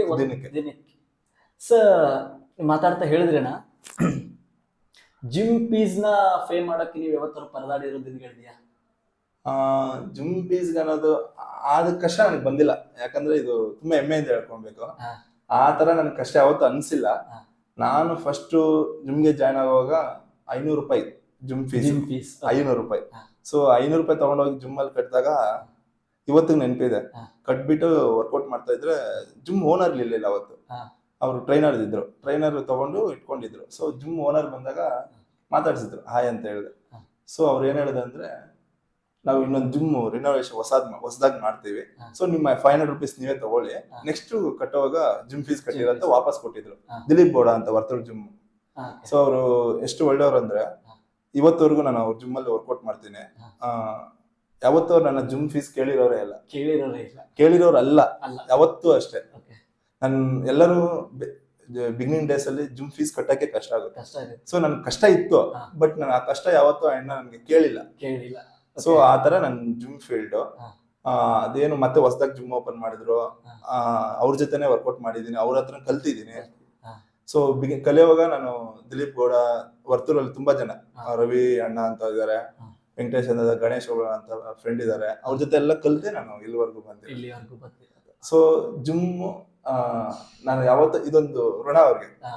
ಯಾಕಂದ್ರೆ ಜಿಮ್ ಫೀಸ್ ಕಟ್ಟೋದೇ ಕಷ್ಟ ಬೆಂಗಳೂರಲ್ಲಿ. ಬಿಕಾಸ್ ನಾನು ತುಂಬಾ ಜನ ನೋಡಿದ್ದೀನಿ. ಯಾಕಂದ್ರೆ 500 ರೂಪಾಯಿ ನಮ್ಗೆ ಯೋಗ ಕ್ಲಾಸ್ ಫೀಸ್ ಇರುತ್ತೆ, ಅದನ್ನೂ ಕಷ್ಟಪಟ್ಟು ಕಟ್ಟೋ ಎಷ್ಟೋ ಜನರು ಇದ್ದಾರೆ ಬೆಂಗಳೂರಲ್ಲಿ. ಸೊ ಹಂಗಾಗಿ ನೀವು ತುಂಬಾ ಹಳ್ಳಿಯಿಂದ ಬೆಂಗಳೂರಿಗೆ ಬಂದಾಗ ಆತರ ಏನಾದ್ರು ಫೀಲ್ ಆಯ್ತಾ ಅಂತ? ಇಲ್ಲ, ನನಗೆ ಯಾವತ್ತು ನಾನೇನು ವರ್ತೂರ್ ಜಿಮ್ ಅಲ್ಲಿ ಲೀವ್ ಟು ಫಿಟ್ ಅಲ್ಲಿ ವರ್ಕೌಟ್ ಮಾಡಿದೀನಿ, ಅವತ್ತು ನಾನು ಜಿಮ್ ಫೀಸ್ ಕೇಳಿಲ್ಲ. ಅವರು ನನಗೆ ಸಪೋರ್ಟ್ ಮಾಡಿದ್ದಾರೆ. ನೀನ್ ಮಾಡು, ಹಂಗ್ ಮಾಡ್ತೀಯ, ಹಿಂಗ್ ಮಾಡ್ತೀಯ ಅಂತ. ಅದು ನನಗೆ ತುಂಬಾ ಹೆಮ್ಮೆ ಇದೆ ಅದ್ರ ಬಗ್ಗೆ. ಸೊ ಇವತ್ತವರೆಗೂ ನಾನು ಇವತ್ತು ವರ್ತೂರ್ ಗೋಲ್ಡ್ ಜಿಮ್ಗೂ ಬರ್ತೀನಿ. ಸೊ ಇಲ್ಲೂ ಅಷ್ಟೇ, ತುಂಬಾ ಮ್ಯಾನೇಜರ್ ಆಗ್ಲಿ, ಓನರ್ ಆಗ್ಲಿ, ತುಂಬಾ ಅವರೇ ಹೇಳ್ತಾರೆ, ನೀವು ನಮ್ ಜಿಮ್ ಬನ್ನಿ ವರ್ಕೌಟ್ ಮಾಡಿ ಅಂತ. ಸೊ ಎಲ್ಲ ಕಡೆ ಹೋಗ್ತೀನಿ, ಮೋಸ್ಟ್ ಆಫ್ ಎಲ್ಲ ವರ್ತೂರ್ ಜಿಮ್ ಅಲ್ಲೇ ಮಾಡ್ತೀನಿ, ಗೋಲ್ಡ್ಸ್ ಅಲ್ಲಿ ವರ್ತೂರ್ ಲೀವ್ ಟು ಫಿಟ್ ಅಲ್ಲಿ. ಸೊ ಜಿಮ್ ಫೀಸ್ ಬಗ್ಗೆ ನನ್ಗೇನು ತೊಂದ್ರೆ ಬಂದೇ ಇಲ್ಲ ಇವತ್ತು. ಅದೊಂದು ಯಾಕಂದ್ರೆ ದೇವ್ರೆ ಕಾಪಾಡಿದಾನೆ ಆ ವಿಷಯದಲ್ಲಿ. ಓಕೆ, ನಾವು ಟಾಪಿಕ್ ನ ಲೈಟ್ ಆಗಿ ಚೇಂಜ್ ಮಾಡ್ಕೊಂಡ್ವಿ ಅನ್ಸುತ್ತೆ. ಬಿಕಾಸ್ ನಾವು ಮಾತಾಡ್ತಾ ಇದ್ದಿದ್ದು ನಮ್ಮ ಸಾಧಕರ ಇನಿಷಿಯಲ್ ಡೇಸ್, ಅಂದ್ರೆ ಅವರು ಸ್ಟಾರ್ಟಿಂಗ್ ಪವರ್ ಲಿಫ್ಟಿಂಗ್ ಅಥವಾ ಜಿಮ್ ನ ಶುರು ಮಾಡಿದಾಗ ಹೆಂಗಿತ್ತು ಡೇಸ್ ಅನ್ನೋದು ಮಾತಾಡ್ತಾ ಅವ್ರಿಗೆ ಎಲ್ಲಿ ಪ್ರಾಕ್ಟೀಸ್ ಮಾಡ್ತಾ ಇದ್ರು, ಇವಾಗ ಏನ್ ಮಾಡ್ತಾ ಇದಾರೆ ಅನ್ನೋದ್ರ ತನಕ ಬಂದ್ಬಿಡ್ತು. ಸೊ ನೀವು ಫಸ್ಟ್ ಕಾಂಪಿಟೇಷನ್ ಅಟೆಂಡ್ ಮಾಡಿದ್ದೆ ಅಥವಾ ನಿಮ್ಮ ಫಸ್ಟ್ ಕೋಚ್? ನನ್ ಫಸ್ಟ್ ಕಾಂಪಿಟೇಷನ್ ಅಥವಾ ನೀವು ಇದನ್ನೇ ಈ ಫೀಲ್ಡ್ ನ ಯಾಕೆ ಆಯ್ಕೆ ಮಾಡ್ಕೊಂಡ್ರಿ? ಕಬಡ್ಡಿ ಚೆನ್ನಾಗಿತ್ತಲ್ಲ, ಅಲ್ಲೇ ಇರ್ಬೋದು. ಇಲ್ಲ, ನಾನ್ ಕಬಡ್ಡಿ ಪ್ಲೇಯರೇ. ಏನ್ ನಾನು ಈ ಫೀಲ್ಡ್ ಬರೋ ಮುಂಚೆ ಕಬಡ್ಡಿ ಪ್ಲೇಯರ್. ನಾನ್ ಕಬಡ್ಡಿ ಪ್ಲೇಯರ್ ಇದ್ದಾಗ ನಾನು ಕಾಲೇಜಲ್ಲೂ ಡಿಗ್ರಿ ಜಾಯ್ನ್ ಆದ್ಮೇಲೆ ಕಬಡ್ಡಿ ಮಾಡ್ತಾನೆ ಇದ್ದೆ. ಹಾ. ಸೊ ಸಡನ್ ಆಗಿ ಕಾಲೇಜಲ್ಲಿ ಏನಾಗುತ್ತೆ ಅಂತ ಇಂಟರ್ ಕಾಲೇಜ್ ಅಂತ ಸ್ಪೋರ್ಟ್ಸ್ ನಡೆಯುತ್ತೆ, ಹಾ. ವೇಟ್ ಲಿಫ್ಟಿಂಗ್, ಪವರ್ ಲಿಫ್ಟಿಂಗ್, ಈ ತರ ಇವೆಂಟ್ಸ್ ನಡೆಯುತ್ತೆ. ಹಾ. ಸೊ ಇದು ಇಂಡಿವಿಜುವಲ್ ಅಲ್ವಾ. ಹಾ. ಸೊ ಕಬಡ್ಡಿ ಆದ್ರೆ ಟೀಮ್ ವರ್ಕ್ ಟುಗೆದರ್, ಹಾ. ಒಬ್ಬರನ್ನ ಬಿಟ್ಟು ಒಬ್ರು ವರ್ಕ್ ಆಗಲ್ಲ. ಸೊ ಇಂಡಿವಿಜುವಲ್ ಟೀಮ್ ನನಗೆ ಅವಾಗ ಸ್ವಲ್ಪ ಮೂಡ್, ಯಾಕಂದ್ರೆ ಐ ಆಮ್ ದಿ ಸ್ಟ್ರಾಂಗ್. ಹಾ. ನಾನು ಹೆಂಗೆ ಅಂದ್ರೆ ನಾನು ಏನ್ ಬೇಕಾದ್ರೂ ಮಾಡಬಲ್ಲೆ ಅನ್ನೋ ಕಾನ್ಫಿಡೆಂಟ್ ಇದೆ. ಓಕೆ. ಸೊ ಪವರ್ ಲಿಫ್ಟಿಂಗ್ ಈ ತರ ನಮ್ ಸೀನಿಯರ್ಸ್ ಇದ್ರು ಕೆಲವರು, ಹಾ. ಅವರು ನನಗೆ ಈ ತರ ಇದೆ ಸ್ಪೋರ್ಟ್ಸ್ ಮಾಡ್ತೀಯಾ ಅಂತ ಕೇಳಿದಾಗ ನಾವು ಹೌದು ಮಾಡ್ತೀನಿ ಅಂದೆ. weight lifting, ನಾನು weight lifting ಫಸ್ಟ್ ಕಾಂಪಿಟೇಷನ್ ಶುರು ಮಾಡಿದ್ದೆ weight lifting. Okay. weight lifting ಹೋದಾಗ ಪ್ರಾಕ್ಟೀಸ್ ಮಾಡಿ ಹಾ. ನನಗೆ ಸ್ವಲ್ಪ ನರ್ವಸ್, ಯಾಕಂದ್ರೆ ಬೆಂಗಳೂರು, ನಾನು ನೋಡಿರೋಂಥ ಬೆಂಗಳೂರು, ನಾವು ಮಠದಲ್ಲಿರೋ ಮಠಕ್ಕೂ ಬೆಂಗಳೂರು ತುಂಬಾ ವ್ಯತ್ಯಾಸ ಇದೆ. ಕಾಲೇಜುಗಳಲ್ಲಿ ಸ್ವಲ್ಪ ಆ ಶೈನೆಸ್ ಇರುತ್ತಲ್ವಾ, ಸ್ವಲ್ಪ ನರ್ವಸ್. ನಾವು ಬೇರೆ ಕಾಲೇಜಿಗೆ ಹೋಗಿ ಕಾಂಪಿಟೇಷನ್ ಹೋದಾಗ ಆ ನರ್ವಸ್ನೆಸ್ ಇತ್ತು. ಸೊ ನಾನು ಫಸ್ಟ್ ಸೋಲ್ ಕಂಡಿದ್ದೆ weight lifting ಅಲ್ಲಿ. ನನ್ನ ಫಸ್ಟ್ ಕಾಂಪಿಟೇಷನ್ ಸೋಲ್ ಕಂಡಿದ್ದೀನಿ. ಇಲ್ಲ, ಫಸ್ಟ್ ಕಾಂಪಿಟೇಷನ್ ಇವ್ರು ಸೋಲ್ತಾರೆ ಸ್ನೇಹಿತರೆ weight lifting ಅಲ್ಲಿ, ಬಟ್ ಇವರು ಏಷ್ಯನ್ ಚಾಂಪಿಯನ್ ಇವತ್ತು. ಯಾಕಂದ್ರೆ ಯಾವಾಗ್ಲೂ ಅಷ್ಟೇ ಫಸ್ಟ್ ದಿನನೇ ಯಾರು ಸಕ್ಸಸ್ ಬರಲ್ಲ ಅಂತ ಹೇಳ್ತಾರಲ್ವಾ. ಸೊ ನಂದು ಅಷ್ಟೇ, ಅದು ಆ ಕಾಂಪಿಟೇಷನ್ಸ್ ಹೋದಾಗ ನಾನು ತುಂಬಾ ಗಿಲ್ಟಿ ಫೀಲ್ ಆಗಿದ್ದೇನೆ. ಎಷ್ಟು ಅಂದ್ರೆ ಅವಮಾನಗಳು, ಯಾಕಂದ್ರೆ ನಮ್ ಸೀನಿಯರ್ಸ್ ಇರ್ತಾರಲ್ವ ಜೊತೆಯಲ್ಲಿ, ಕಾಲೇಜಲ್ಲಿ ಇಷ್ಟು ಇಲ್ಲಿ ಮಾಡೋದಲ್ಲ, ನೀನ್ ಅಲ್ಲೋಗಿ ಗೆಲ್ಬೇಕು ಅಂತ ತುಂಬಾ ಆ ಸಫರ್ನೆಸ್ ಏನಿದೆ, ಆ ಗಿಲ್ಟಿ ಫೀಲ್. ಅವಾಗ ನಾನು ಜಿಮ್ ಜಾಯ್ನ್ ಆಗಕ್ಕೆ ಒಂದು ರೀಸನ್ ನಿಮ್ ಮೋಟಿವೇಶನ್ ಆಗಿದ್ದೆ ನಿಮ್ ಹಿಂದ್ಗಡೆ ಮಾತಾಡಿರೋದ್ರಿಂದ ಜಿಮ್ ಜಾಯ್ನ್ ಆಗಿ 1 ಮಂತ್ ಅಲ್ಲಿ ನೆಕ್ಸ್ಟ್ ಅದೇ ಇಂಟರ್ ಕಾಲೇಜ್ ಅಲ್ಲಿ ಪವರ್ ಲಿಫ್ಟಿಂಗ್ ಅಂತ ಇತ್ತು. ಆ ಪವರ್ ಲಿಫ್ಟಿಂಗ್ ಗೋಸ್ಕರ 1 ಮಂತ್ ಅಲ್ಲಿ ರೆಡಿ ಆಗಿ ಅಲ್ಲಿ ಹೋದ್ರೆ ಆಲ್ರೆಡಿ ಸೀನಿಯರ್ಸ್ ಇರ್ತಾರೆ. ನಾವು ಫಸ್ಟ್ ಇಯರ್ ಅಂದ್ರೆ ಸೆಕೆಂಡ್ ಇಯರ್, ಫೈನಲ್ ಇಯರ್ ಅಂತ ಇರ್ತಾರೆ. ನಾವು ಎಷ್ಟೇ ಹೋದ್ರು ಸೆಕೆಂಡ್ ಪ್ಲೇಸ್, ಥರ್ಡ್ ಪ್ಲೇಸ್ ಅದೇ ಹೆಚ್ಚು. ಸೊ ಫಸ್ಟ್ ಪ್ಲೇಸ್ ಎಲ್ಲ ಚಾನ್ಸೇ ಇಲ್ಲ. ಗೆಲ್ಬೇಕಂದ್ರೆ ಅದ್ರಲ್ಲೂ ಲಕ್ ಇರ್ಬೇಕು. ಸೊ ನಾನು ಫಸ್ಟ್ ಕಾಂಪಿಟೇಷನ್ ಹೋದಾಗ ನಮ್ ಸರ್ ಅಂದ್ರು, ಏನ್ ಹೋಗ್ತೀರಾ, ಮನೇನ ಹೋಗಿ ಸೋತ್ ಬಂದಿದ್ರ, ಏನ್ ಯಾಕೆ ಹೋಗ್ತೀರಾ ಮತ್ತೆ ಅಂತ ನನಗೆ ಅಂದ್ರು. ಸರ್ ಇಲ್ಲ ಸರ್, ಈ ಸಲ ಹೋಗಿ ಗೆಲ್ತೀನಿ ಅಂದೆ. ನಿಮ್ಗೆ ಚಾರ್ಜ್ ಕೊಡೋಕೆ ದಂಡಗ ಅಂದ್ಬಿಟ್ಟು ಹೇಳಿದ್ರು. ಸೊ ಹೋಗಿ ಆ ಕಾಂಪಿಟೇಷನ್ ಅಲ್ಲಿ ಹೆವಿ ಟಫ್ ಕಾಂಪಿಟೇಷನ್ ಯೂನಿವರ್ಸಿಟಿಯಲ್ಲಿ, ಯಾಕಂದ್ರೆ ಆಲ್ರೆಡಿ 3-4 ಇಯರ್ಸ್ ಇಂದ 10-15 ಇಯರ್ಸ್ ನಡೀತಾ ಇರೋದ್ರಿಂದ ಸೀನಿಯರ್ಸ್ ಇರ್ತಾರೆ, ಜೂನಿಯರ್ಸ್ ಇರ್ತಾರೆ, ಅದೇ ವರ್ಷ ತುಂಬಾ ಕಾಂಪಿಟೇಷನ್. ಸೊ ಅದೇ ಫಸ್ಟ್ ಕಾಂಪಿಟೇಷನ್ ನಾನು ಗೋಲ್ಡ್ ಗೆದ್ದೆ ಪವರ್ ಲಿಫ್ಟಿಂಗ್ ಅಲ್ಲಿ. ನೋಡಿ ಸ್ನೇಹಿತರೆ, ಕೇಳ್ತಾ ಇದ್ರೆ ಮೈ ಹೆಂಗೆ ರೋಮಾಂಚನ ಆಗುತ್ತೆ. ಬಿಕಾಸ್ 1 ತಿಂಗಳ ಹಿಂದೆ ಒಬ್ಬ ಮನುಷ್ಯ ವೇಟ್ ಲಿಫ್ಟಿಂಗ್ ಅಲ್ಲಿ ಸೋಲ್ತಾರೆ, ಅದೇ ಮನುಷ್ಯ 1 ತಿಂಗಳಾದ್ಮೇಲೆ ಪವರ್ ಲಿಫ್ಟಿಂಗ್ ಅಲ್ಲಿ ಗೋಲ್ಡ್ ಗೆಲ್ತಾರೆ. ಮೋಟಿವೇಶನ್, ಏನ್ ಮೋಟಿವೇಶನ್ ಸರ್? ನೀವು ಸೋತಿದ್ರಿ, ಫಸ್ಟ್ ಮೆಂಟಲಿ ವೀಕ್ ಆಗಿದ್ರಿ, ಸೊ ಏನ್ ನಿಮ್ನ ಆ ಗೋಲ್ಡ್ ಮೆಡಲ್ ತನಕ ಕರ್ಕೊಂಡು ಹೋಯ್ತು? ಅವತ್ತು ಸ್ನೇಹಿತರೆ, ನಾವ್ ಇವಾಗ ಸದ್ಯಕ್ಕೆ ಮಾತಾಡ್ತಾ ಇರೋದು ಬರೀ ಯೂನಿವರ್ಸಿಟಿ ಮಾತ್ರ. ಬರ್ತೀವಿ, ನ್ಯಾಷನಲ್ಸ್ ಬರ್ತೀವಿ, ಸ್ಟೇಟ್ಸ್ ಬರ್ತೀವಿ, ಟೀಮ್ ಇಂಡಿಯಾನ ರೆಪ್ರೆಸೆಂಟ್ ಮಾಡಿರೋರು ನಮ್ಮ ಪಕ್ಕದಲ್ಲಿ ಇವತ್ತಿದ್ದಾರೆ. ಸೊ ಅವರ ಮೊದಲ ಕಾಂಪಿಟೇಷನ್ ಬಗ್ಗೆ ಮಾತಾಡ್ತಿದ್ದೀವಿ. ಸೊ ಈ ಅವಮಾನ ಇದೆಯಲ್ಲ, ಅದು ತುಂಬಾ ನಿದ್ದೆಗೆಡಿಸುತ್ತೆ ಮನುಷ್ಯನ. ಎಷ್ಟು ನಿದ್ದೆಗೆಡಿಸುತ್ತೆ ಅಂದ್ರೆ, ಎಷ್ಟೋ ರಾತ್ರಿಗಳು ನಿದ್ದೆ ಬರಲ್ಲ. ಅವಮಾನಗಳು ಅನ್ನೋದು, ನಾವ್ ಎಲ್ಲಾದ್ರೂ ನಮ್ಗೆ ಅವಮಾನ ಆದ್ರೆ ಅದು ಮರೆಯಕ್ಕಾಗಲ್ಲ. ಪ್ರತಿನಿತ್ಯ ನಮ್ಗೆ ಅದು ಹೇಳ್ತಾ ಇರುತ್ತೆ, ಇದು ನೀನಲ್ಲ, ನೀನು ಏನಂತ ಪ್ರೂವ್ ಮಾಡ್ಕೊಳ್ಳೇಬೇಕು. ಯಾಕಂದ್ರೆ ಪ್ರೂವ್ ಮಾಡ್ಕೊಂಡಿಲ್ಲ ಅಂದ್ರೆ ನಾವು ಅಲ್ಲಿಗೆ ಅಂತ ನಿಂತೋಗ್ತೀವಿ. ಸೊ ಅದು ನನಗೆ ಆ ಮೈಂಡ್ ಬಂದಿದ್ದಕ್ಕೆ ನಾನು 1 ಮಂತ್ ಹೋಗಿ ಜಿಮ್ ಜಾಯ್ನ್ ಆಗಿ ಅಲ್ಲಿ ಪ್ರಾಕ್ಟೀಸ್ ಮಾಡಿ, ಅಲ್ಲಿಂದ ನಾನು ಯೂನಿವರ್ಸಿಟಿಗೆ ಹೋಗಿ ಯೂನಿವರ್ಸಿಟಿಯಲ್ಲಿ ಫಸ್ಟ್ ಟೈಮ್ ಆ ಕಾಲೇಜ್ಗೆ ಗೋಲ್ಡ್ ಮೆಡಲ್ ತಂದವನು ನಾನು. ಓಕೆ. ಹಾಗಾದ್ರೆ ಇಲ್ಲಿ ಏನಾಗುತ್ತೆ ಅಂದ್ರೆ, ಒಂದ್ಸಲಿ ಕುದುರೆ ಗೆಲ್ಲೋ ಟ್ರ್ಯಾಕ್ ಬಂದಾಯ್ತು. ಅರ್ಥ ಆಯ್ತಾ ನಾನು ಏನ್ ಹೇಳ್ತಿದ್ದೀನಿ ಸ್ನೇಹಿತರೆ? ಈ ಕುದುರೆ ಗೆಲ್ಲೋ ಕುದುರೆ, ಇದು ಯಾರೋ ಬರೀ ಗೆಲ್ಲೋ ಕುದುರೆಗೆ ಬಾಜಿ ಕಟ್ತಾರೆ. ಬಟ್ ಇಲ್ಲಿ ಗೆಲ್ಲೋ ಕುದುರೆ ಫಸ್ಟ್ ಟೈಮ್ ಸೋತಿತ್ತು, ಬಟ್ ಅದೇ ಗೆಲ್ಲೋ ಕುದುರೆ ಸತತವಾಗಿ 7 ಟೈಮ್ಸ್ ಯೂನಿವರ್ಸಿಟಿ ಚಾಂಪಿಯನ್. ಒಂದ್ಸಲಿ ಅಲ್ಲ, 2 ಸಲ ಅಲ್ಲ, 7 ಬಾರಿ ಯೂನಿವರ್ಸಿಟಿ ಚಾಂಪಿಯನ್ ಆಗ್ತಾರೆ ಫಸ್ಟ್ ಸೋತವ್ರು. I think you have a record ಅನ್ಸುತ್ತೆ, ಯಾವ್ದೋ ವರ್ಲ್ಡ್ ರೆಕಾರ್ಡ್ ಇದೆ. ಹೌದು. ಈ ಯೂನಿವರ್ಸಿಟಿಯಲ್ಲಿ ಏನಾಗ್ಬಿಡುತ್ತೆ ಅಂದ್ರೆ, ಮೋಸ್ಟ್ ಆಫ್ ಫಸ್ಟ್ ಇಯರ್ಗೆಲ್ಲ ವೆರಿ ರೇರ್ ಚಾನ್ಸ್ ಗೋಲ್ಡ್ ಗೆಲ್ಲೋದು, ಯಾಕಂದ್ರೆ ಫ್ರೀ ಸೀನಿಯರ್ಸ್ ಇರ್ತಾರೆ. ಸೊ ನಾನು ಯೂನಿವರ್ಸಿಟಿಯಲ್ಲಿ ಪವರ್ ಲಿಫ್ಟಿಂಗ್ ಗೆದ್ದಿದ್ದೀನಿ, ರೆಸ್ಲರ್ ಗೆದ್ದಿದ್ದೀನಿ, ಶಾರ್ಟ್ ಪುಟ್ ಗೆದ್ದಿದ್ದೀನಿ, ಡಿಸ್ಕಸ್ ಗೆದ್ದಿದ್ದೀನಿ. ಇಷ್ಟೆಲ್ಲ ಯೂನಿವರ್ಸಿಟಿಯಲ್ಲಿ ಗೆದ್ದಿದ್ದೀನಿ. ಮತ್ತೆ ಎಸ್ಪೆಷಲಿ ಏನಂದ್ರೆ, ಯೂನಿವರ್ಸಿಟಿಯಲ್ಲಿ ಇನ್ನೊಂದು 20 ವರ್ಷ 10 ವರ್ಷ ಬರ್ಲಿ, ನಂದೇ ಆದಂತ ನಂಬರ್ಸ್ ಸೆಟ್ ಮಾಡಿದೀನಿ ಪವರ್ ಲಿಫ್ಟಿಂಗ್. ಆ ನಂಬರ್ಸ್ ನ ರೀಚ್ ಆಗ್ಬೇಕಂದ್ರೆ ಇಸ್ ವೆರಿ ರೇರ್. ಕಷ್ಟ, ತುಂಬಾ ಕಷ್ಟ ಬೀಳ್ಬೇಕು. All the best. ಯಾರಾದ್ರೂ ಅದನ್ನ ನಂಬರ್ಸ್ ನ ಬೀಟ್ ಮಾಡಿದ್ರೆ ಖುಷಿನೇ, but I will set it in 10 years. ಅದನ್ನ ಯಾರು ಮುಟ್ಟಕ್ಕಾಗಲ್ಲ.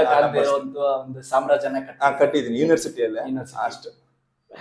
ಓಕೆ, ಫಸ್ಟ್ ಟೈಮ್ ನೀವು ಸ್ಟೇಟ್ ಟೀಮ್ ಸೆಲೆಕ್ಷನ್ ಆಗ್ತೀರಾ, ಹೆಂಗಿತ್ತು ಆ ದಿನದ ಅನುಭವಗಳು? ನಾನು ಈ ಸ್ಟೇಟ್ ಪವರ್ ಲಿಫ್ಟಿಂಗ್ ಆಗಿದ ತಕ್ಷಣ ಯೂನಿವರ್ಸಿಟಿ ಹಾ. ನನ್ ಬಾಡಿ ಬಿಲ್ಡಿಂಗ್ ಬರ್ತೀನಿ. ನೀವು ಗೇಮ್ ಚೇಂಜ್ ಮಾಡ್ಕೊಂಡು ಗೇಮು ಅದು ಜಿಮ್ ಫೀಲ್ಡ್ ಬಂದಿದ ತಕ್ಷಣ ಬಾಡಿ ಬಿಲ್ಡಿಂಗ್ ಮೈಂಡ್ ಬರೋದು. ಅದು ನನ್ನ ಕಾಲೇಜಲ್ಲಿ ಜಸ್ಟ್ ಅದೊಂದು ನನಗೆ ಅವಮಾನ ಆಗಿರೋದ್ರಿಂದ ವೆಯ್ಟ್ ಲಿಫ್ಟಿಂಗ್ ಪವರ್ ಲಿಫ್ಟಿಂಗ್ ಮಾಡಿದೆ. ದೆನ್ ನನ್ನ body building men's physique. So ಅದು ಒಂದು ಡಿಫ್ರೆಂಟ್ ವೇ. ಪವರ್ ಲಿಫ್ಟಿಂಗ್ ಈಸಿನೇ, ನಾನು ಓಪನ್ ಆಗಿ ಹೇಳ್ತೀನಿ.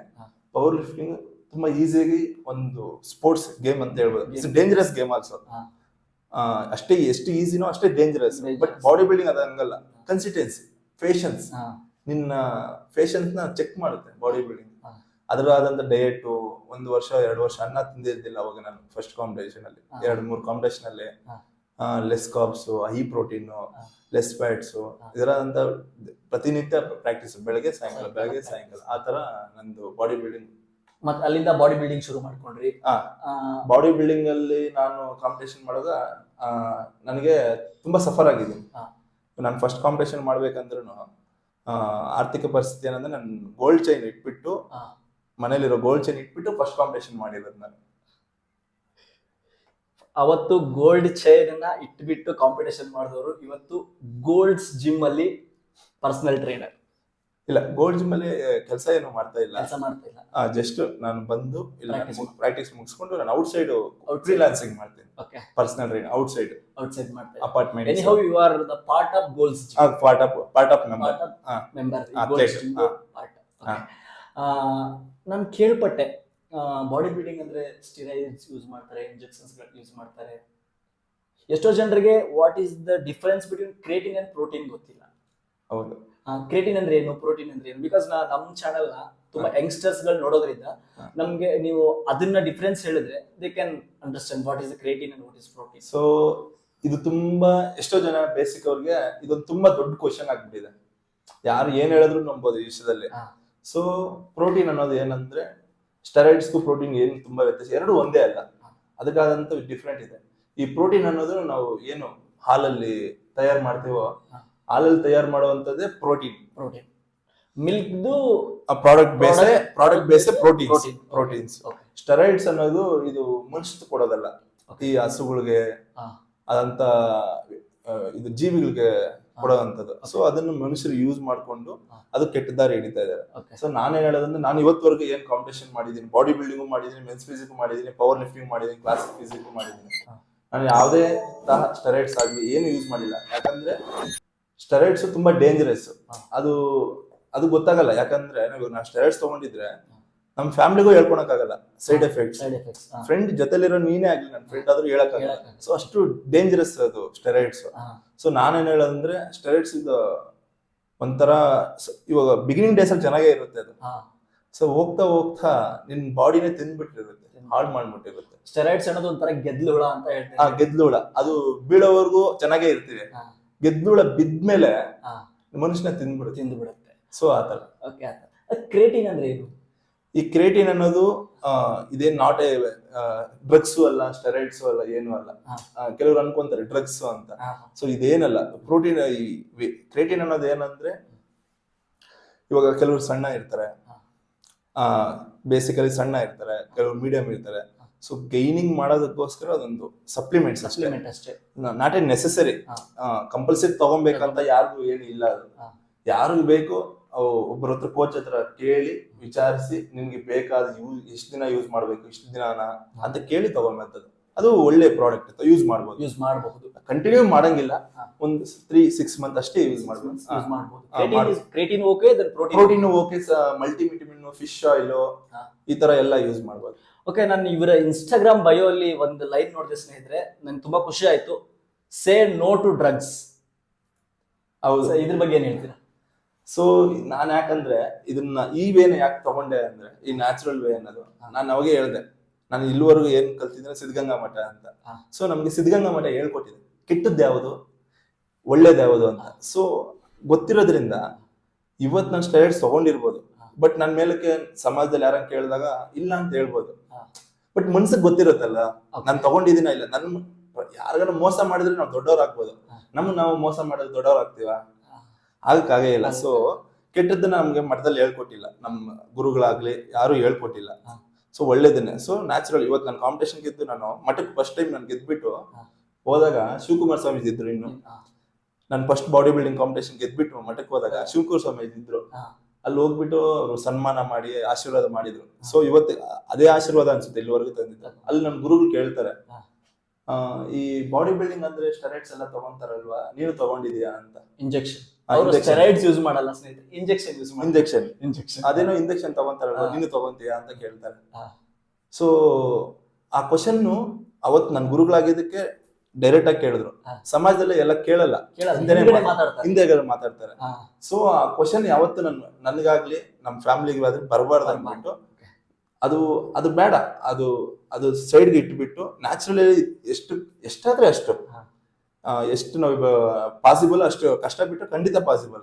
ಕೆಲವ್ರು ಹೇಳ್ತಾರೆ ಸ್ಟೆರಾಯ್ಡ್ಸ್ ಇಲ್ಲ ಅಂದ್ರೆ ಬಾಡಿ ಬರೋದೇ ಇಲ್ಲ ಅಂತ. ನಾನು ಓಪನ್ ಆಗಿ ಚಾಲೆಂಜ್ ಮಾಡ್ತಾ ಇದ್ದೀನಿ, ನ್ಯಾಚುರಲ್ ಇಸ್ ಪಾಸಿಬಲ್. ನಾನು ಮಿಸ್ಟರ್ ಇಂಡಿಯಾ, ಮಿಸ್ಟರ್ ಏಷ್ಯಾ ಎಲ್ಲ ಮಾಡಿದ್ದೀನಿ. ಇಷ್ಟು ಮಾಡಿರೋದ್ರಿಂದ ನ್ಯಾಚುರಲ್ ತುಂಬಾ ಪಾಸಿಬಲ್. ಕೆಲವು ಯಾರು ಹೇಳ್ತಾರೆ ಅಂದ್ರೆ ಸ್ಟೆರಾಯ್ಡ್ಸ್ ಇಲ್ಲ ಅಂದ್ರೆ ಬಾಡಿ ಬರಲ್ಲ ಅಂತ, ಸ್ಟೆರಾಯ್ಡ್ಸ್ ಯೂಸ್ ಮಾಡಿರೋ ಮಾತ್ರನೇ ಮಾತು ಹೇಳೋದು. ಯೂಶಲಿ ಏನಾಗುತ್ತೆ ಅಂದ್ರೆ ಇವಾಗ ನೀವು ಎಲ್ಲಾದ್ರೂ ಹೋಗ್ಬಿಟ್ಟು ಬಾಡಿ ಬರ್ಬೇಕು ಅಂದ್ರೆ ಇವಾಗ ನನ್ನ ಹತ್ರ ಬಂದ್ರೆ ಸಪ್ಲಿಮೆಂಟ್ ಇದು ನ್ಯಾಚುರಲ್ ಆಗಿ ಪಾಸಿಬಲ್, ನೀವು ಬಿಲ್ಡ್ ಮಾಡ್ಬೋದು ಅಂತೀರಿ, ಅಷ್ಟೇ ಹೇಳ್ತೀನಿ ನಾನು. ಅದೇ ಒಂದು ತಗೊಂಡಿ ಈ ಕಡೆ ಸ್ಟೆರಾಯ್ಡ್ಸ್ ಗೊತ್ತಿಲ್ಲ ಏನು ಗೊತ್ತಿಲ್ಲ ಅಂದ್ರೆ ಏನು ಹೇಳೋದಿಲ್ಲ, ಕೆಟ್ಟದ್ದು ಯಾವ್ದು ಒಳ್ಳೇದು ಯಾವ್ದು ಅಂತ. ಅದೇ ಸ್ಟೆರಾಯ್ಡ್ಸ್ ತಗೊಂಡು ಹತ್ರ ಹೋಗ್ಬಿಟ್ಟು ನೀವು ಸ್ಟೆರಾಯ್ಡ್ಸ್ ತಗೊಂಡ್ರೇನೆ ಬಾಡಿ ಬರೋದಂತ ಹೇಳ್ತಾರೆ. ಅಂದ್ರೆ ಇವಾಗ ಇಂಡಿಯನ್ ಬಾಡಿ ಬಿಲ್ಡರ್ಸ್ ಮತ್ತೆ ಫಾರಿನ್ ಬಾಡಿ ಬಿಲ್ಡರ್ಸ್ ಅಲ್ಲಿ ಏನ್ ಡಿಫ್ರೆನ್ಸ್ ಇದೆ? ಸೊ ಏನ್ ಡಿಫ್ರೆನ್ಸ್ ಏನಿಲ್ಲ. ಸೊ ಅವ್ರು ಏನ್ ವೇ ತಗೊಂತಾರೆ, ಅವ್ರು ಯಾವ್ದು ಚೂಸ್ ವೇ ತಗೊಂತಾರ, ನ್ಯಾಚುರಲ್ ತಗೊಂಡ್ರೆ ಲೈಫ್ ಇರುತ್ತೆ, ಹೆಲ್ತ್ ಚೆನ್ನಾಗಿರುತ್ತೆ. ನಾವೇನಕ್ಕೆ ಹೆಲ್ತ್ ಪ್ರಪಂಚದಲ್ಲಿ ಎಲ್ಲದಕ್ಕಿಂತ ದೊಡ್ಡದೇನು ಹೆಲ್ತ್ ಇದ್ರೇನೆ ಸೆಕೆಂಡ್ರಿ. ನಾನು ಅನ್ನೋದು, ನೀನು, ನಾವು ಎಲ್ಲ ಅನ್ನೋದು. ಸೊ ಆ ಹೆಲ್ತೇ ಇಲ್ಲ ಅಂದ್ಮೇಲೆ ಯಾವ್ದು ಹೇಳಿ. ಸೊ ಅದಕ್ಕೆ ನ್ಯಾಚುರಲ್ ಏನೇ ಮಾಡಿದ್ರು possible. Power lifting possible, weight lifting possible, body building ಎಲ್ಲ ಪಾಸಿಬಲ್, ಯಾವ್ದೇ ಸ್ಪೋರ್ಟ್ಸ್. ಬಟ್ ಕೆಲವರು ಕೆಟ್ಟ ದಾರಿ ಹಿಡಿತಾರೆ. ಎಲ್ಲರೂ ಒಳ್ಳೆಯವರು ಇದಾರೆ ಅಂತ ನಂಬ್ತೀರಾ ನೀವು? ಕೆಟ್ಟವರು ಇರ್ತಾರೆ, ಒಳ್ಳೆಯವರು ಇರ್ತಾರೆ. ಸೊ ಈ ಫೀಲ್ಡ್ ಹಂಗೆ, ಯಾರು ಚೂಸ್ ಹೆಂಗ್ ಮಾಡ್ಕೊಂತಾರೋ ಹಂಗೆ, ಆ ತರ ಇರುತ್ತೆ ಲೈಫ್. ಪ್ಯೂರ್ ವೆಜಿಟೇರಿಯನ್ ಆಗ್ಬಿಟ್ಟು ಬಾಡಿ ಬಿಲ್ಡಿಂಗ್ ಮಾಡಕ್ಕಾಗತ್ತಾ? ಆಗುತ್ತೆ, ಖಂಡಿತ ಆಗುತ್ತೆ. ತುಂಬಾ ಜನ ಮಾಡಿದ್ದಾರೆ, ಹೇಳ್ಬೋದು ಹೆಂಗೆ ಪಾಸಿಬಲ್ ಅಂತ. ಕನ್ಸಿಸ್ಟೆನ್ಸಿ ಬೇಕು ಅದಕ್ಕೆ. ದಿನ ಒಂದ್ ಮೆಟ್ಲು ಹತ್ತಿದ್ರೆ ತಾನೆ ನಾವು ಬೆಟ್ಟ ಹತ್ತಕ್ಕಾಗಲ್ಲ. ನಾವ್ ಕೆಳಗಡೆ ಇದ್ದು ಹತ್ತಕ್ಕಾಗಲ್ಲ ಅಂತ ಅಲ್ಲೇ ಇದ್ರೆ. ಸೊ ಆತರ. ನಿಮ್ಮ ಫಸ್ಟ್ ಕಾಂಪಿಟೇಷನ್ ಬಗ್ಗೆ ಮಾತಾಡಿದ್ವಿ. ಹೆಂಗಿತ್ತು ಸರ್, ನೀವು for the first time team ಇಂಡಿಯಾಗೆ ಸೆಲೆಕ್ಷನ್ ಆಗಿದ್ದೀರಾ ಅಂತ ಕೇಳೋ ಖುಷಿ ಹೆಂಗಿತ್ತು? ಇದು ನನ್ನ ಟೀಮ್ ಸೆಲೆಕ್ಷನ್ ಆಗಿದ್ದು ಯಾವಾಗ ಅಂದ್ರೆ ಲಾಕ್ಡೌನ್, ಕರೋನಾ ಟೈಮ್.